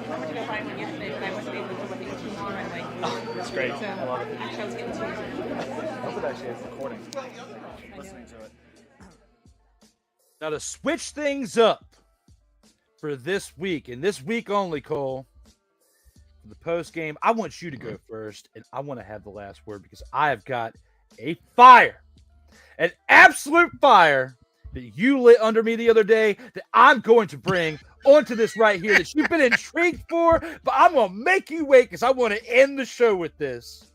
So you come on in, give your post-game take, and I will finish it with what you're intrigued for. All right. I'll take that. All right. Well, again, this is great. Again, wonderful show, although I was only part of one segment of it. And I thank all of you who watch, and I thank all of you who participate as well. We totally appreciate everything that y'all do. But a little bit of business before I do get onto my takes. Look, my dog of the week would be heck, I'll give it to CeeDee Lamb. Why not? Good good job with you doing what you did. You became now the single season holder for most passing yards and most receiving yards and most receptions. So kudos to you, CD. The snowflake of week, Mr. David Tepper, you deserve it, sir. Stop acting like a clown and tossing stuff allegedly on fans, dummy. Goodness gracious, Mick dummy. Yeah, Mick dummy. I was like, just own the Panthers. Just understand that you have taken charge of a moribund franchise, and you're helping it to stay moribund, and just be happy with that, dummy. All right. Now for my my post game, I look out at the NFL this past year, and there's been some people who have said that this season has been a minus in terms of play and in terms of fundamentals. I push back on that, and I push back on that because you're now starting to see athletes out here who are doing the darn thing. I mean, it's to the point where I think we're taking it all for granted. Look, I just out of a work meeting that I had with one of my staff members. We were talking about fantasy football, and he mentioned Amari Cooper, and then he mentioned Joe Flacco, and he actually said the word. I can't believe the words he actually said, but he actually said in 2020, well, in 2024, but for the 2023 season, he actually said, "quote the fantasy darling Joe Flacco," close quote. So you now have a 38-year-old who is shining bright. And I don't know if you can say that. And it's because of his presence, this team is now going to be in the playoffs, and it's one of the most dangerous teams out of the 14 that is going to be to face starting wildcard round. So I think we're taking these athletes for granted, and we're taking the game for granted. And it's unfortunate because this is a good game. And there's good caretakers, and I think we're now getting to the point where now the changing of the guard has finished, and I think it has now matured to the point where, okay, so the next crop that that was beforehand, it was Manning, it was Peyton and Eli and Brady. And before them, it was the end of Elway, the end of Marino, and then in the 80s, it was the beginning of Marino and Elway, and Montana, and of course in the 90s it was Young too. So we're seeing the Josh Allens, the Patrick Mahomes. You have the mixtures of those two and Lamar Jackson, and now the beginnings of it with Brock Purdy. You're seeing the game now shift to a whole different way of operating. Now, I'll admit this. I want to see more running in the game, and I think that has been something that has been missing. And I think if teams were to come back and utilize that, I would be happy. However, that's not been the case. But I will say this, though. We're now in week 18 of the 2023 season. This actually has been, to me, one of the best seasons that I have ever seen. And yeah, maybe part of it is the fact that I'm looking at a team of my own that's 9-7 that I did not think was going to win 9 games until next year, if then. But now they have won 9 games this year with a chance to win a 10th. And here is the real point of it all. Coming into week 17, you had 24 teams that had a shot to make the playoffs. 24. When you have that many markets that are in the running to have postseason play, you have excitement for the product all the way around. So out of 32 teams, if 24 have a chance to make it coming into week 17, I say the league is doing pretty doggone good. Yeah. So to those who think that the league has fallen off, that the league sucks, that the quality of the play is bad, Mike. Stop it. Get some help. because that take. Chuck, tell him what that take is, man. That's terrible. Because quite frankly, with that talk, all you need to do is this. We gotta pause that.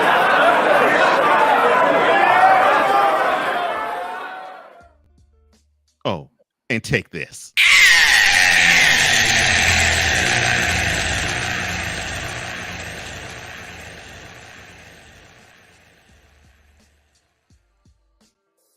Now, for what I've been waiting for, my man Drew's post game. The floor is yours, my man. So, you guys, this past weekend, we got some news. Well, Sunday, where we all know about last year, where the XFL and the USL, merged. The XFL taking on the USFL, and there was going to be a merger of some sort. You're going to keep some teams here. They're going to let go some teams there. And, my man Cole Johnson was one of the first people to hit me up about this. And, of course, we knew that something was going to take place at some point when it came to this merger right here. But, the 5 teams that they decided to keep from the XFL and the 3 teams from the USFL to now make the UFL are as follows. The DC Defenders, the Arlington Renegades, the Houston Roughnecks, the San Antonio Brahmas, the St. Louis Battlehawks, the Birmingham Stallions, the Memphis Showboats, and the Michigan Panthers. And Drew, people out there probably saying, Drew, you guys are primarily an NFL show. Why are you talking about XFL, USFL? Well, if you sit and watch this from beginning to end, you will see in this awesome intro and outro that Cole Johnson has made, and we have the XFL in there. Well, that was before this whole merger. I'm sure at some point we will update that to say the stupid UFL logo. And I say stupid because I don't like what the U stands for. You have the United States Football League. Okay. Now you just remove the states and you have the United Football League? What kind of lazy merger is that? What you should have done is you should have made it the Ultimate Football League, because to me, that sounds a lot cooler. The Ultimate Football League. Okay? And then, you have the mother-fathering Super Bowl for the NFL. You could have the Ultimate Showdown for the championship game. Give me a job, because I'm smart. I can think of some ideas for this league right here, The Rock. Now, when you think about the fact that you got 8 teams for this UFL, 3 of them are in Texas. That's right. Yet, why? Why is that? Because you have other teams that you could have kept. Like the Orlando Guardians you could have kept. That's one team. Kyle Nash is upset probably because it's one less team he gets to cover. And you did that so you could keep the Brahmas? Oh, we know why you kept the Brahmas, because you were the Brahma Bull back in the day for WWF, and you want to do this and say if you smell when they get a victory in a championship eventually. That's probably what you want to do. And yes, Mick, I am smart. So back to this. It comes to this situation right here. Did y'all think I was done yet? Well, I have not done bringing the fire yet, because the saddest part about this situation right here, and Cole's going to love it when I say this too. Okay. The saddest part about this situation. You got 8 teams. The NFL has 32 teams. That's right. The NFL has 31 teams with decent names. They got one. They got one team that's absolutely terrible. And that being the Commanders. The sad part is this team is got a worse name than this new UFL league that has a great name in the DC Defenders. How do you have a team that's right along the Beltway, not that far from you, that not only has a great name, but they have a great character as well, being the Beer Snake? They've got a beer snake they don't have that for the Commanders. Why? Because they're not smart. They don't have what it takes to come up with the creative processes in mind. Because when you watched the XFL last year, it's very similar to watch, in my opinion, because I'm a wrestling fan, Cole is too, and we know about the history of it. When it comes to this, watching the XFL last year reminded me of a lot of watching a WWE live event as football because of the entertainment around it. I hope they keep that aspect of as part of this UFL merger. But at the same time, I want them to keep the beer snake in DC. Okay. But I also want this DC Defenders team in the UFL to inspire the Commanders in the NFL to come up with a better name. Because I would love to have my weekly podcast have a better name for it. And I'm sure my man J. Cool would not mind getting back in the studio and ripping some tracks down with a better name for his team to get more passionate about. Because it's even got so bad watching this team this year, he didn't even want to hear his own song anymore. Doggone. So, looking at this situation right here, DC Defenders, you guys need to inspire your other league across town to come up with a better name. UFL, you need to do a better job in switching what that U stands for into ultimate, okay? And the championship game needs to be the ultimate showdown. And with my last part of my take, I want to give a shout out to those of you in the chat. Mickey Delaney, also to Sick Diggy.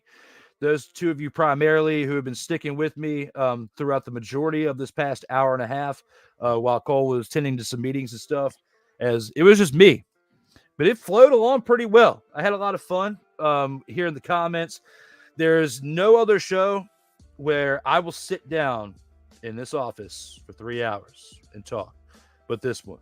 And there's not many shows except for the Commander's Gridiron Report where I will sit there alone and talk for an hour to an hour and a half. But today's flow went really well.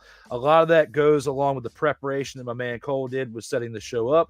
A lot of this goes with the people that we have here in the comments. They're saying the things that spin the gears up the top of my head to get me to say some of the wild stuff that comes out of my mouth. But at the same time, we were able to break down the remainder of last week's stuff and talk about the preparation and stuff for this upcoming week's games. And I couldn't do that without the people here in the comments. So thank you very much for keeping things flowing for me. I greatly appreciate it. I usually don't like doing that, but at the same time, you made it so much easier today and so much more fun than what it would have been if it was just me talking with no comments from you guys. I appreciate you with the predictions for your games.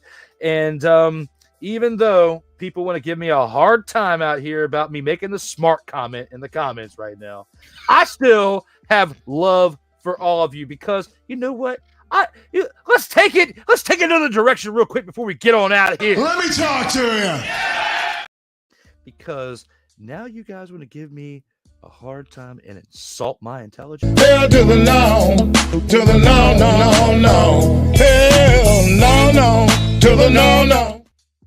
Hey, the Commanders didn't hire me for a front office job, okay? They didn't hire me to be a part of their marketing department, okay? But hey.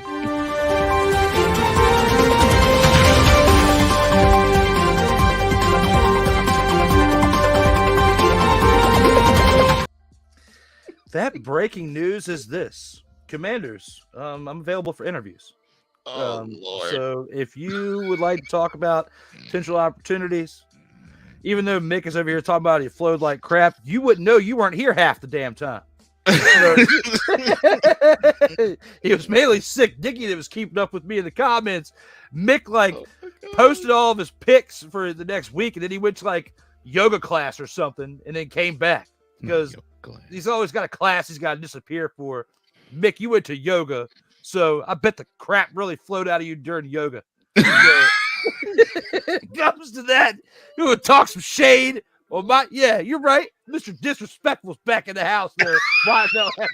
Because you come on here and you soil on me and my takes, I'm gonna pull a Matt Hardy and do this. Delete! Because Ain't nobody care. Who cares? Ain't nobody care. now you can sit back. Oh my gosh. And you can say this. Now, that is absurd. Or that's terrible. But all I'm gonna do is look at you and say this, Mickey Delaney. Stop it. Get some help. Look at what you've done now, Mick. Look at where we are at. We have gone from one section to another.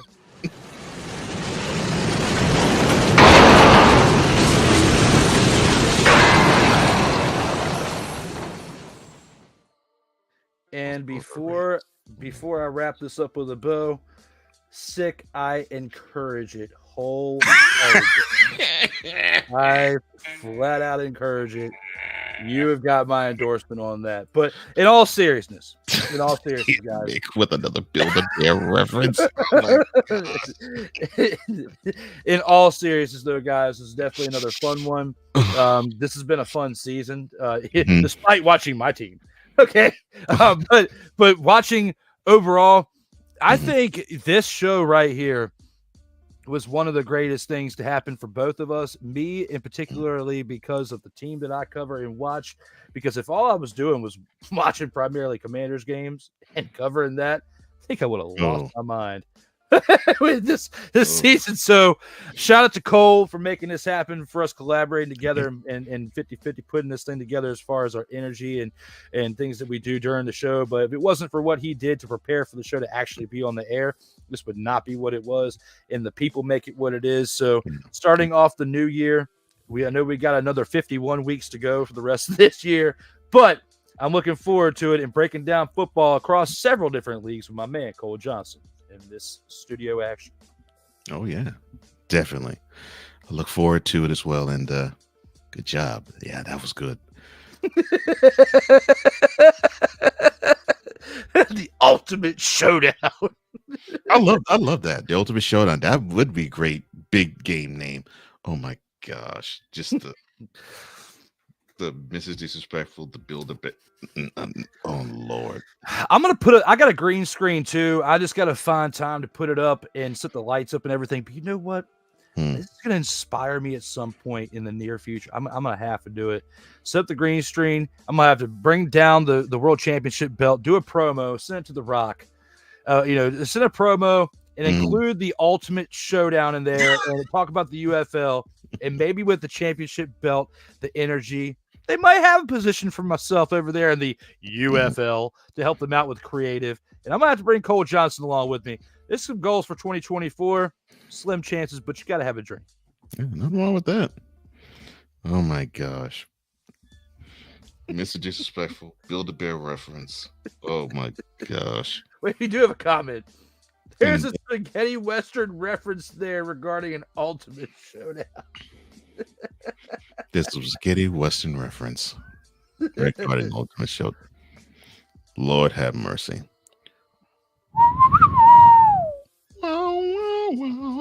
Tumbleweed blowing across our stream. Goodness gracious. As long as it's one. It's great. I love it. I hope it actually is recording. Listening to it. Wow. So this show had everything, including the post game going off the rails. Okay. I did miss one commercial break. Which one was it? I did everything right. I was proud of myself. It was 3A was the one that I forgot. Okay, so between featured attractions and chopping block. Okay. Yeah, I just went from featured attractions straight into chopping block, and when I did it, I just figured I was like, well, oh well. I was like, if we don't go 3 hours, and then I was having so much fun with people in the comments that we're making it 3 hours. Yep. So it still worked out, man. Yeah, it did. Go ahead, Mickey. Make my day, Lord. Okay. Oh wow! You see it before, Sick Nigga? I would beat you like a redhead stepchild. You, Wise El Jefe, you have the audacity to call me Mr. Disrespectful?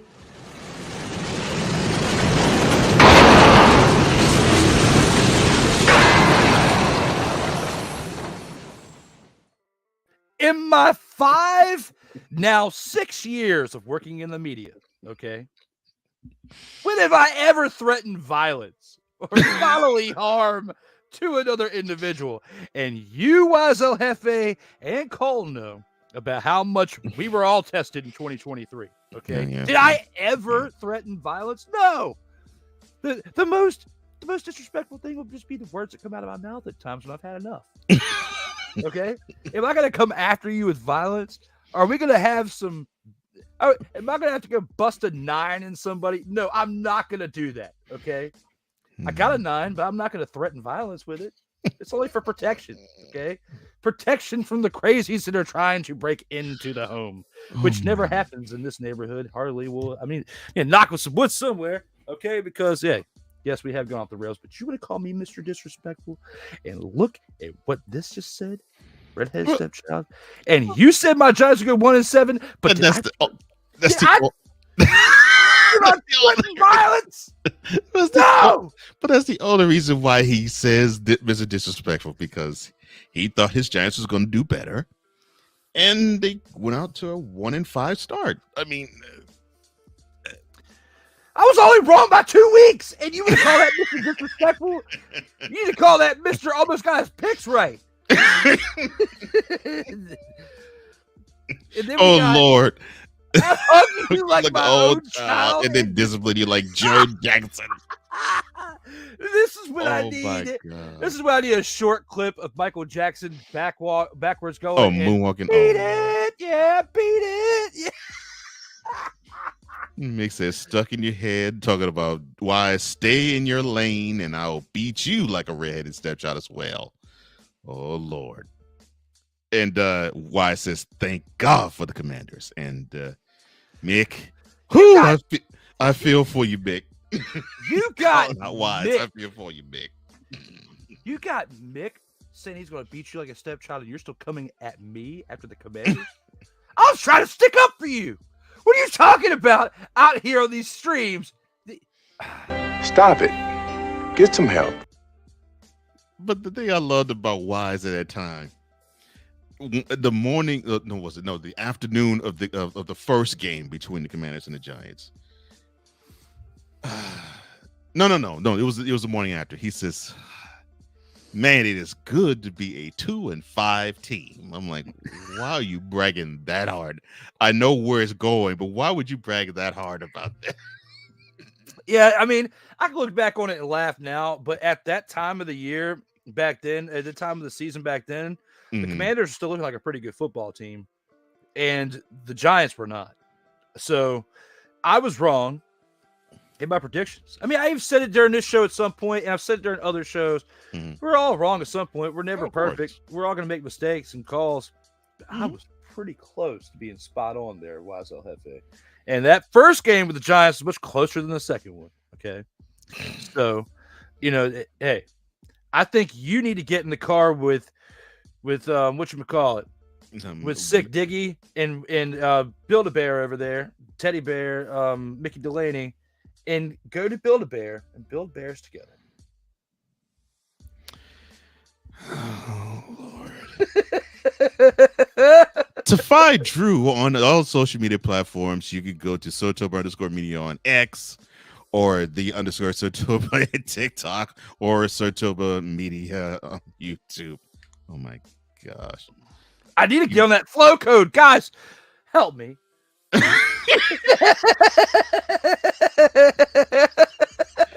If you're going to find me, all you have to do is go to flowcode.com/page/host Cole Johnson.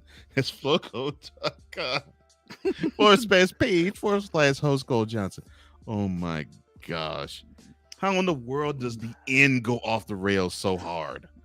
We're trying to start the first episode of the new year off with a bang, man. I think we did that. Yeah. I think we did. And even LA Night agreed. Yeah. Because nobody wants to hear these words. You're fired. Just trying to live up to the hype, bro. Well, we'll be seeing this one. You're fired. Probably a lot on the next episode. Yes, and I'm looking forward to talking about one of them. Yes, I sure am. And I think we're going to be talking about one of them where we will operate with Vince saying you're fired to him. Yeah, I don't think you have to guess as to who Mr. Willingham is happy about. And get receiving the you're fired or the pink slip. Before we go, you know what I'm most happiest about today? You're happiest about what? Not about that comment. Well, I know it's not that, but what I'm happiest about is we went an entire 3 hours without watching one transition. Please don't play it. Please don't play it. I think we're starting the new year off right by not watching this. And we have no reason to watch it this week. But the best part is we haven't had to watch it this week. Oh Lord, Sig says Cole almost quoted Zack Ryder. Woo, you know it. Ori's ready. Don't want to do that no more. But yeah, But God bless you, Matt Cardona. Keep doing your thing in the Indies, bro. Let me see. I'm not going to play it. I don't really have room to play it. But of course, if I did, this would have to accompany it afterwards. Delete!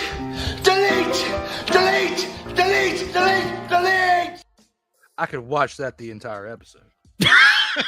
Okay. But you play that other one, I'm going to lose my mind 1 hour before I have to go to work. And I really don't want to have to do that.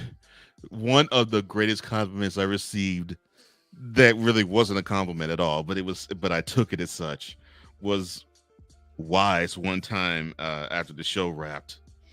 And we were talking, and I think we were actually talking about the upcoming Mentality episode, and he says, "Gosh, I can't stand you, man." I was like, "Why? Why?" I was like, "Why would you say something like that, man?" He says, "That doggone," of course he didn't say doggone. He says, "That doggone Cowboys commercial." I mean, the doggone Cowboys element.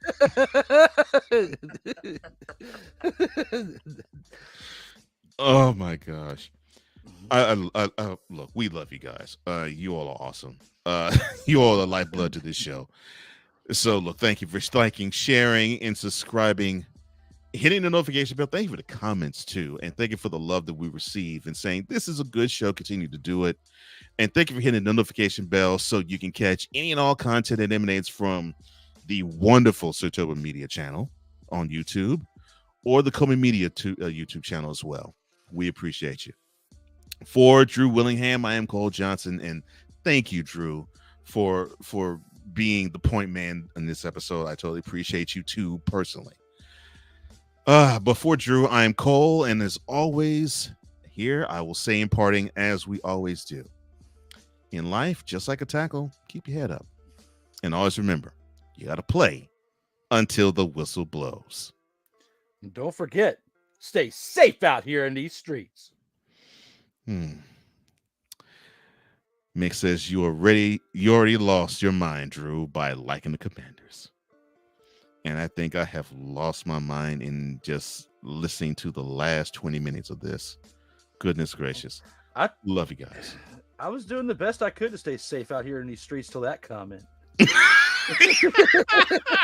We'll see you next week as we wrap up week 18 of the NFL season and begin the march to the Lombardi Trophy. Oh my gosh. See you guys next week.